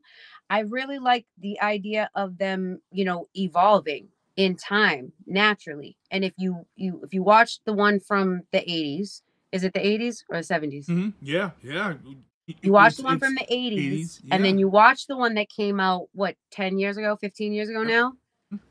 You watch that one, it's not a remake of the first movie. It's a progression of that story. So that's what I like about this. This has been like the longest taken franchise to come out. And people forget that movies. That first Tron movie, which Felicia's saying she's never seen it. You're gonna have to check it out. That first Tron movie was kind of our introduction to CGI special effects. That Tron movie, very first Tron, that was when they were just really infant stages of CGI. We didn't get the really full-blown CGI until we got that CGI Yoda in Star Wars, and that's when CGI was really here. But Tron was really when they first started that whole thing. That's when it really was in its infant stages. So to be able to see what they can do now with today's CGI is going to just be, you see it with the motorcycle in the opening scene of the trailer. You see it right there. So it's clean. I know. I can't wait to see what better effects they could possibly, because that movie that they put out 15 years ago was amazing. The CGI effects in that movie were crazy. So, you know what I mean? Like, how are you going to top what you did last time? The only way that you're going to be able to do that, honestly, is with a better storyline. Yeah. And it's you know what I mean? And the only thing that could kill it is shitty actors. We got 2 more topics before Veana gets out of here. Here's another trailer for you guys. This is released and dropped today. This trailer dropped today. I got it for you. 20th Century Studios, Hulu, and Disney Plus. Look, I'm a big fan of Japanese animation, and the fact that they are dropping an R-rated Predator anime is insane. Here it is right here. Predator, Killer of Killers. Here is the first look trailer. This is coming out on Disney Plus and Hulu. Eat this. Here you go.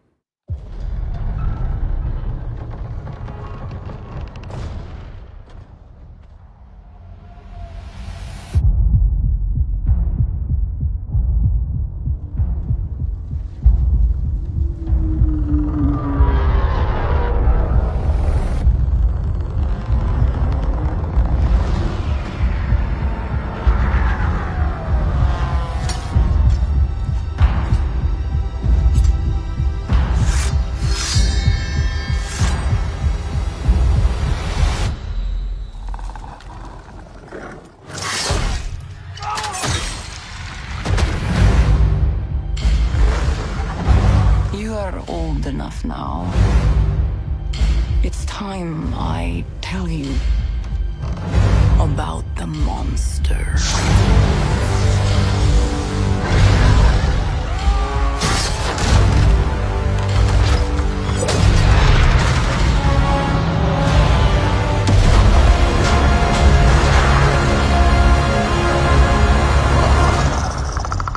We must kill it, or it will kill us all.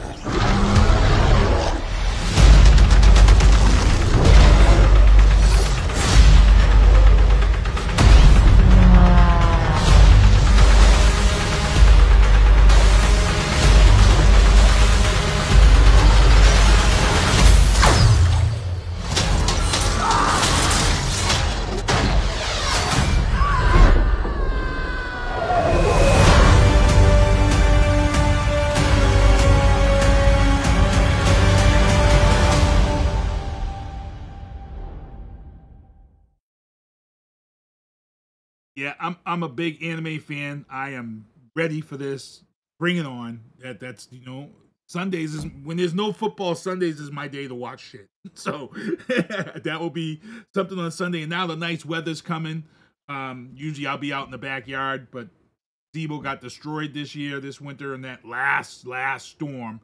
So I'm pricing gazebos right now to hurry up and get a gazebo out there, hopefully before WrestleMania. And that's great, but we have a summer like we did last year. We had 3 months of like no rain last year. I don't think we're gonna get that again.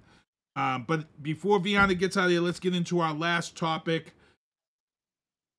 This is it. And people, pay attention, know your music, know your awards. Billboard Awards released this female rapper GOAT list.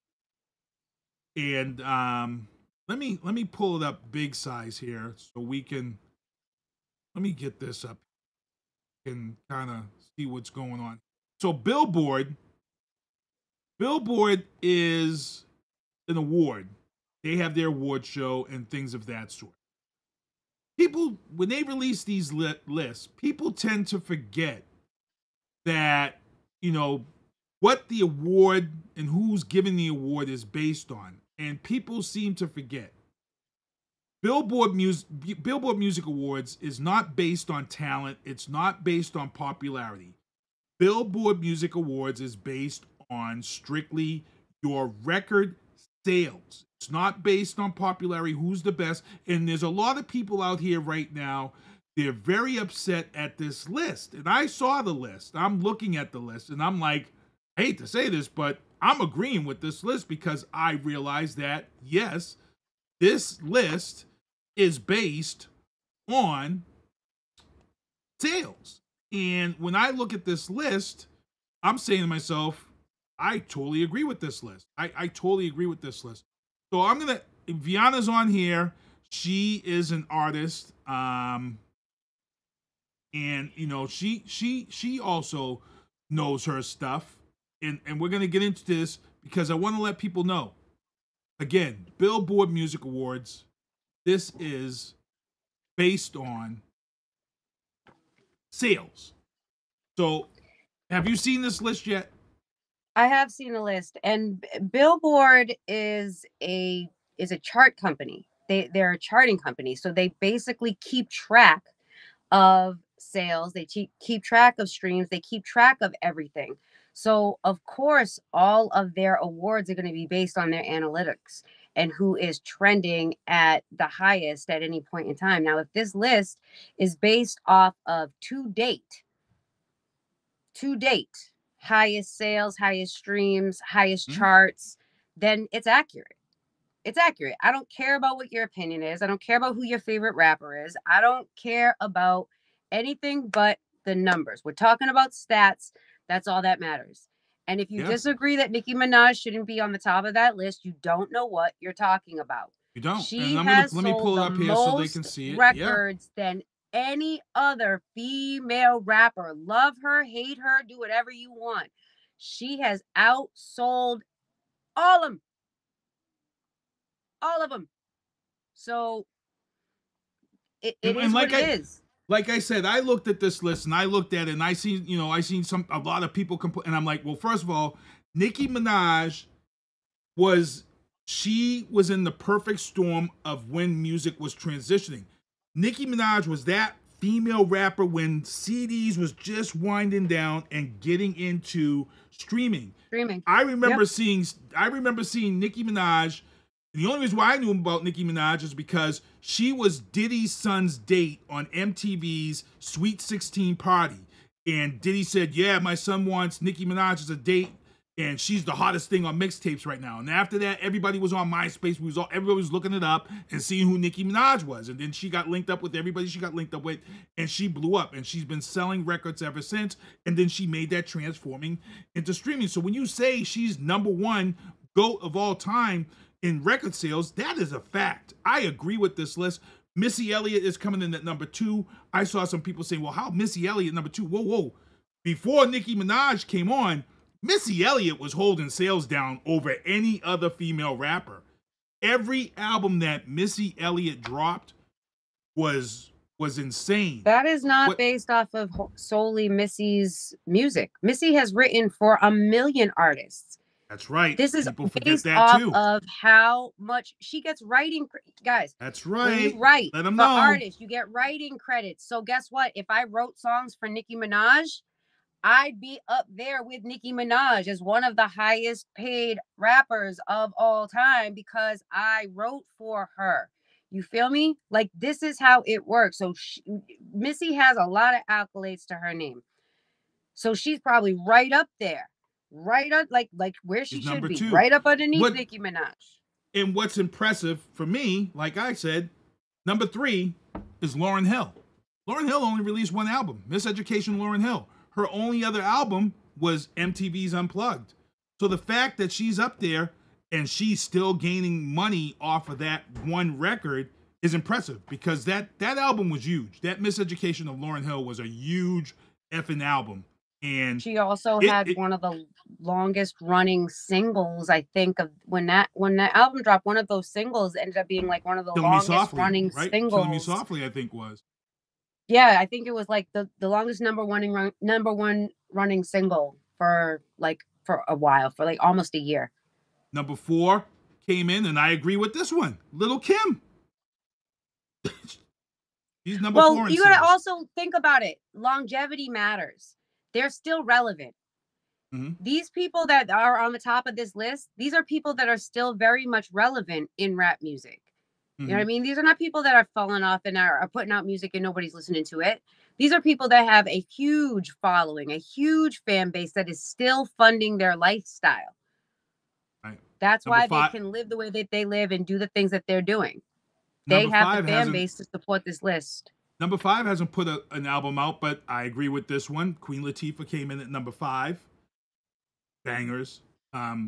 She's got that. She's got a couple of songs that have just been in heavy rotation nonstop. So, people see Queen Latifah. How many people went out and bought Queen Latifah music because she was on The Equalizer? Well, here's another reason why she's doing well is because she has a record label. And she probably owns the publishing to all of the artists on her label so that she can make a cut.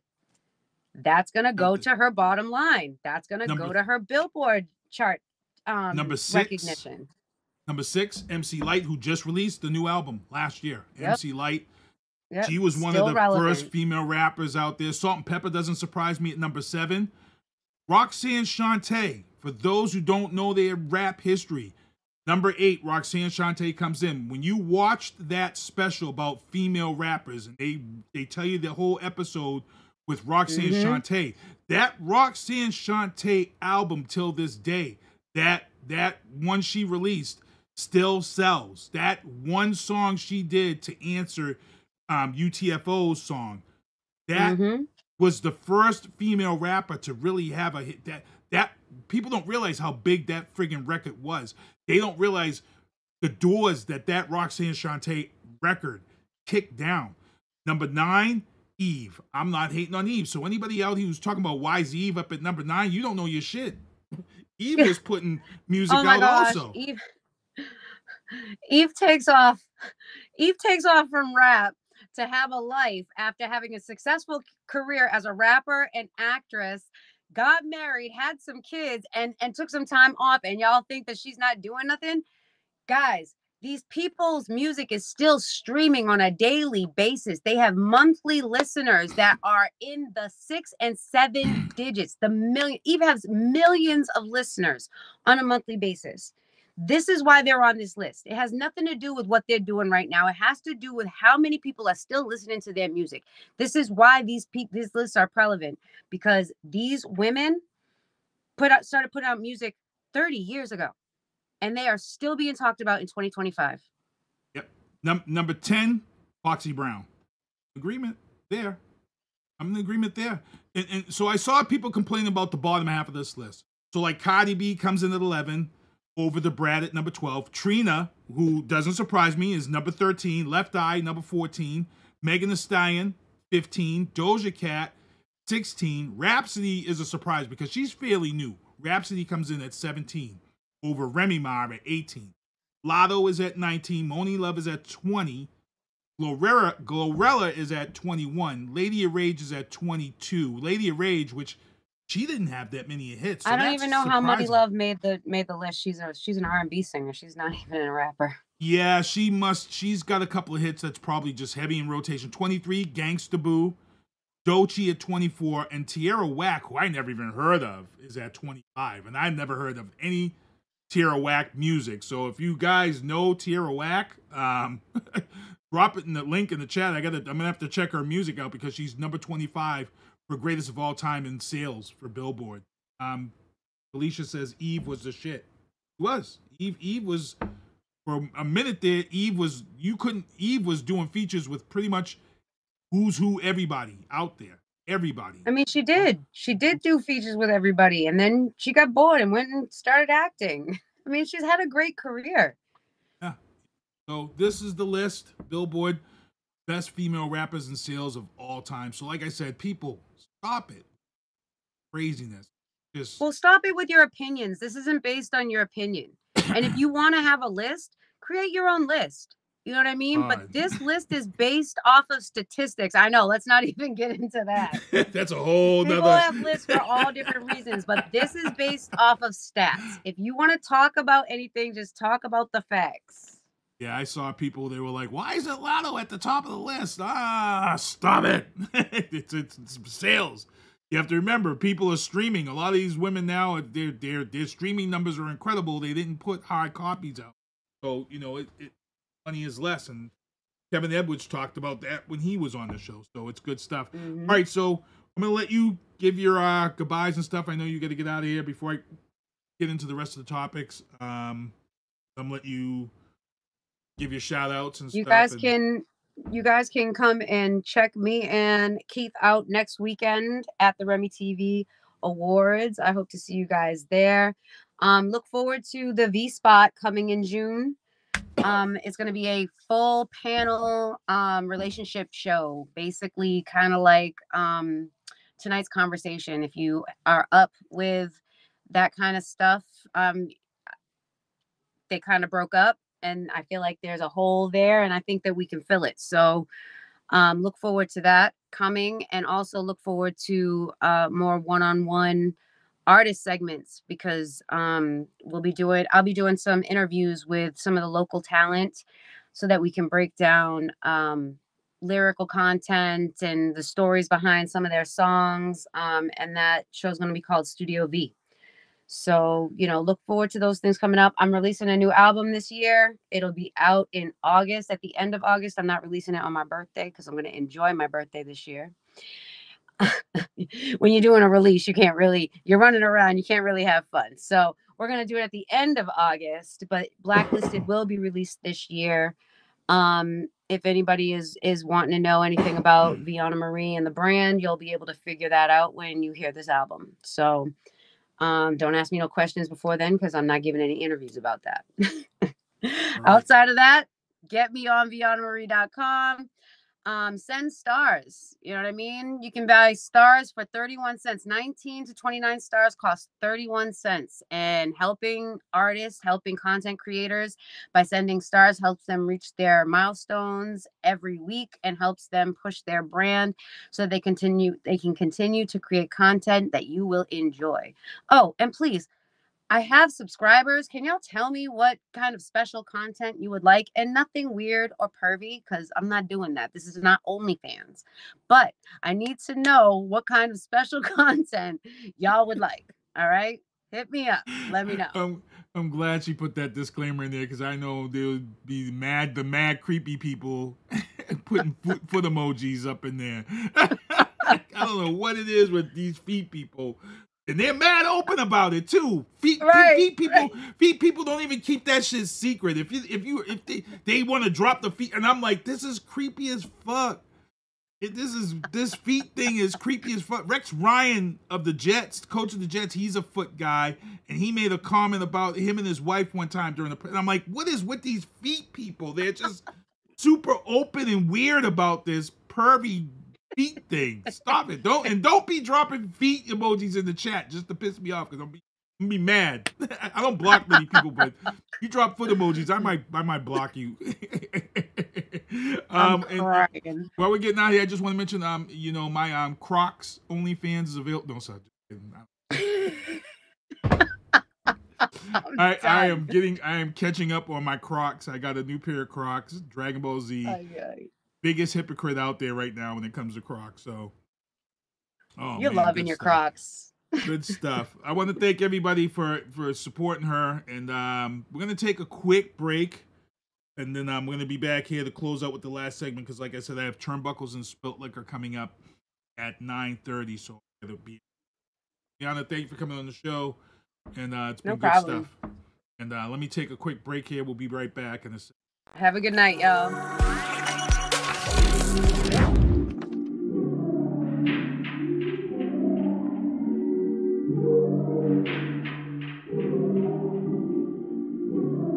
Flame made that beat.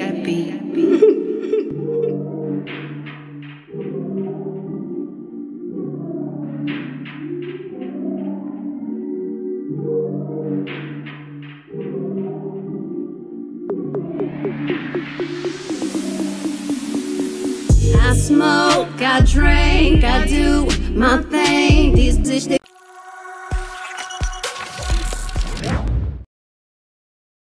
All right, back here in the booth. I'm sorry I cut that song off.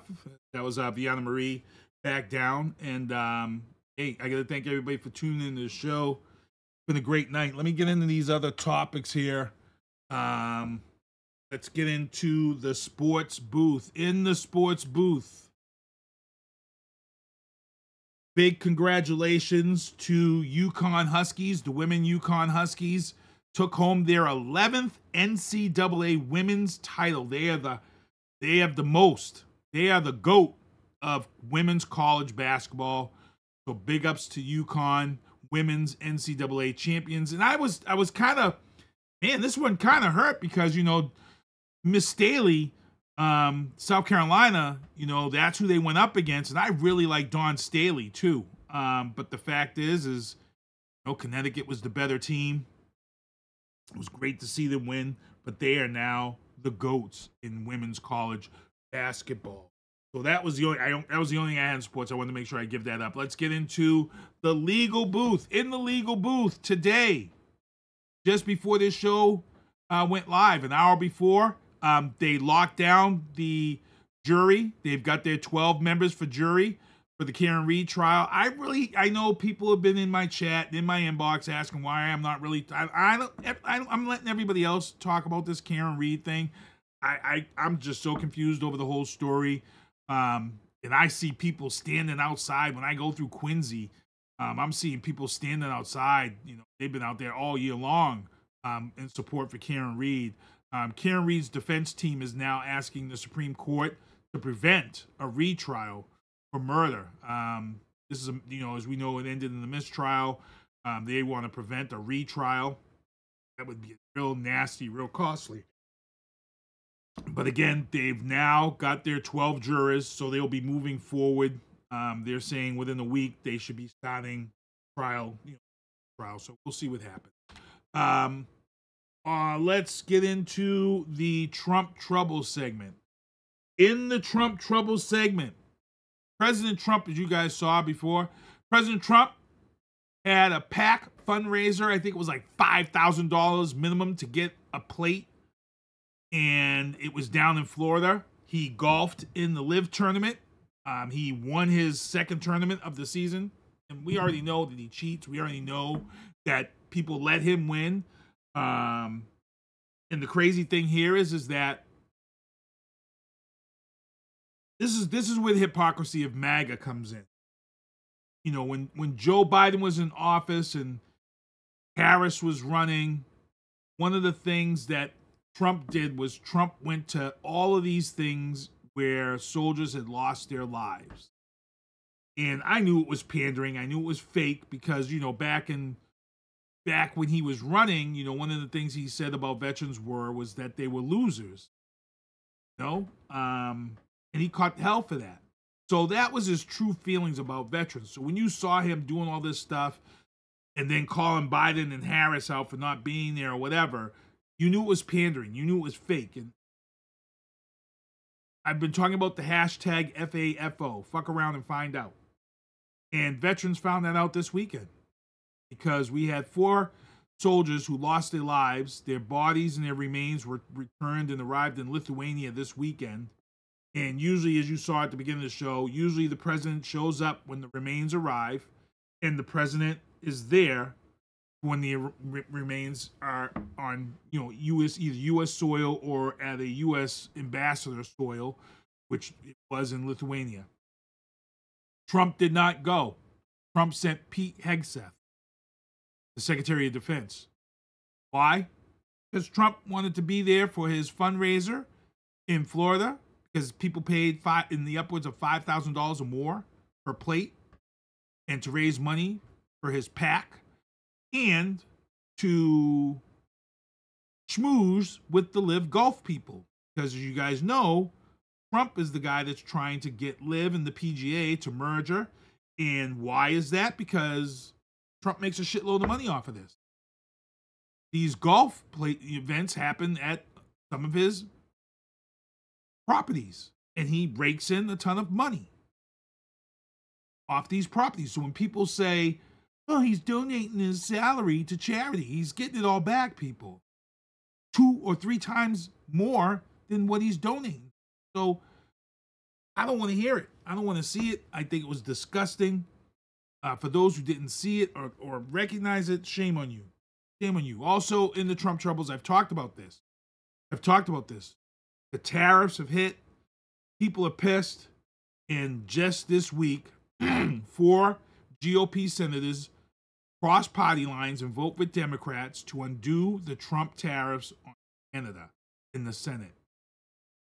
I told people this is why this man was writing executive orders like crazy, because he knew that the margin of vote on the Senate and House floor at Congress are very, very minimum.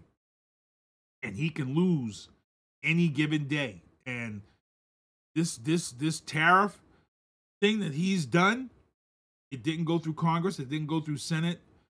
These 4 GOP senators voted with Democrats to undo the tariffs on Canada. And Trump has turned around and he says that he would veto the partisan Senate bill that's now being put out there that's going to curb his tariff power. Because here's the thing, people. These GOP senators have now blocked the Canadian tariffs, but not just that has happened. There is now a bill that has been proposed that will give tariff power back to Senate and Congress. In other words, Trump just can't go around and be putting tariffs on everybody. It's going to be also has to go through Senate and Congress. So he's saying that this bipartisan bill, for those who don't know what bipartisan means, that means that there are GOP members in the majority who are supporting this bill or wrote this bill. Again, like I said before, the MAGA caucus on the Hill, the MAGA caucus is very small. It's the minority. You do have a lot of GOP members with common sense who are starting to kind of come around. You've got some SCOTUS members who are starting to come around and make decisions. The MAGA caucus is just a minority bullying caucus. They bully everybody. We've seen the videos of MTG and all these people bullying everybody on the Hill. And like I said, once this GOP finds what they want to do and how they want to do it, they're the biggest enemy of president. It's not the Democrats. GOP has always been the biggest enemy of Trump. They were the biggest enemy of Donald Trump in his first term, which is why when he got in this term, he put in a shitload of yes people. That's why he did it, because the GOP stifled him in his first term. It wasn't the Democrats who stifled Trump in the first term. It was the GOP. So I want people to do their homework and figure that out, because a lot of people come on my page and like, oh, Democrats and this and that. Democrats ain't done shit this term. Democrats ain't done nothing this term other than Jasmine Crockett making the problem for Trump right now is the GOP itself and the two GOP justices that he's appointed. He lost Amy Coney Barrett.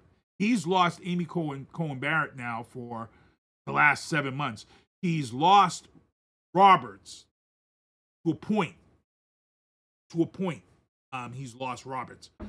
But if he fully loses SCOTUS, shit's going to get real interesting. So let's see what happens here. But that's it. We're going to get ready to get out of here. It's 8:50. Let me roll into this right here. These are the banners and things and people who supported me. Thank everybody for hanging out with the show. Those are the beanies. I want to thank everybody. That's the support that we get, the love. The shows I produce, Drafting the Circuits, Oscar Mike Radio, Natty C's Sports, Turnbuckles and Spilt Liquor at 9:30, Homeland's Hero Salutes and Fubar Studios. Monkey Wrench Wellness does a yoga. I've been involved with helping her get that going, so big shout out to Monkey Wrench Wellness. You Are the Star Karaoke. Thank you to everybody who turned out this past Friday night. You Are the Star Karaoke. Also, Brockton Beer Company open for lunch and dinner. Kids eat free Monday through Wednesdays. Emerge Career, now CDL driver incarceration. You can sign up. Journey Church, food. It's going to be tough because a lot of these food pantries are losing money. So I'm hoping this still goes on in Kentucky, 3 to 6. Sunday Wake and Bake, 20% off pre-rolls every Sunday, 10 to 1 at NAP. And then my man, Lionel Young, Bishop's Training and Fitness, Stay Young Fitness. And then this weekend, coming up, I Love Boston Sports 2025 Playoff Fan Festival. That's going to take place at the Quincy Market in the upstairs Rotunda. Then, like we said, next week, RemiTV Influencer Awards, Veana Marie, Best Female Hip Hop, official nominee. That's going to be the 19th, Friday. April 19th, Wicked Comic Con, 10 to 5. And then me and Travis are going to be in the Cape Cod for the radio convention. March 25th, or is that April 25th? Well, let me go back here. April 25th is the 20th anniversary of Episode 3 of Revenge of the Sith. I'll be checking that out. Kite and Bike Festival, Franklin Park, May 17th, 12 to 4. Been around since the 69. And then all bat buses are free through June 30th. Make sure to take advantage of that. Then free warrior yoga for first responders. May 14th and 28th are the next ones coming up. And then in June 11th and 25th is the next batch. Also, Run Home Base takes place at Fenway Park. It's a fundraising event for veterans. July 25th. July 17th is the Wu-Tang Run the Jewels concert at Boston Garden. And then Broken Chains Biker Church, $20 per ticket. You get 5 tickets. You get the 6th ticket free. You can win that 2005 Iron Horse Outlaw. And then the Stephen Montero Golf Tournament is taking place September 15th at the DW Golf Course. Make sure to reach out to Craig Pina for this event if you wish to help. Jamal Brathwaite is running for council, Ward 6. If you're running for any type of seat or office or whatever, get it to me. I'll post it for you. And if you want to schedule an interview, we'll get you on it. Other than that, that's it. I'm done here. I am done here. 9:30. Turnbuckles and Spilt Liquor podcast. Coming up, we are 11 days away from WrestleMania.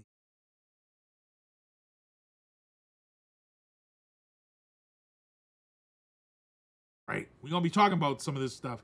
But thank you for tuning in. Thank you, Noel Gourdin, for coming on the show. Thank you, Veana Marine. Thank you for everybody in the chat checking out the show. Your boy Sinister One. SpongeBob, do me a favor. Take us home. See you next Tuesday.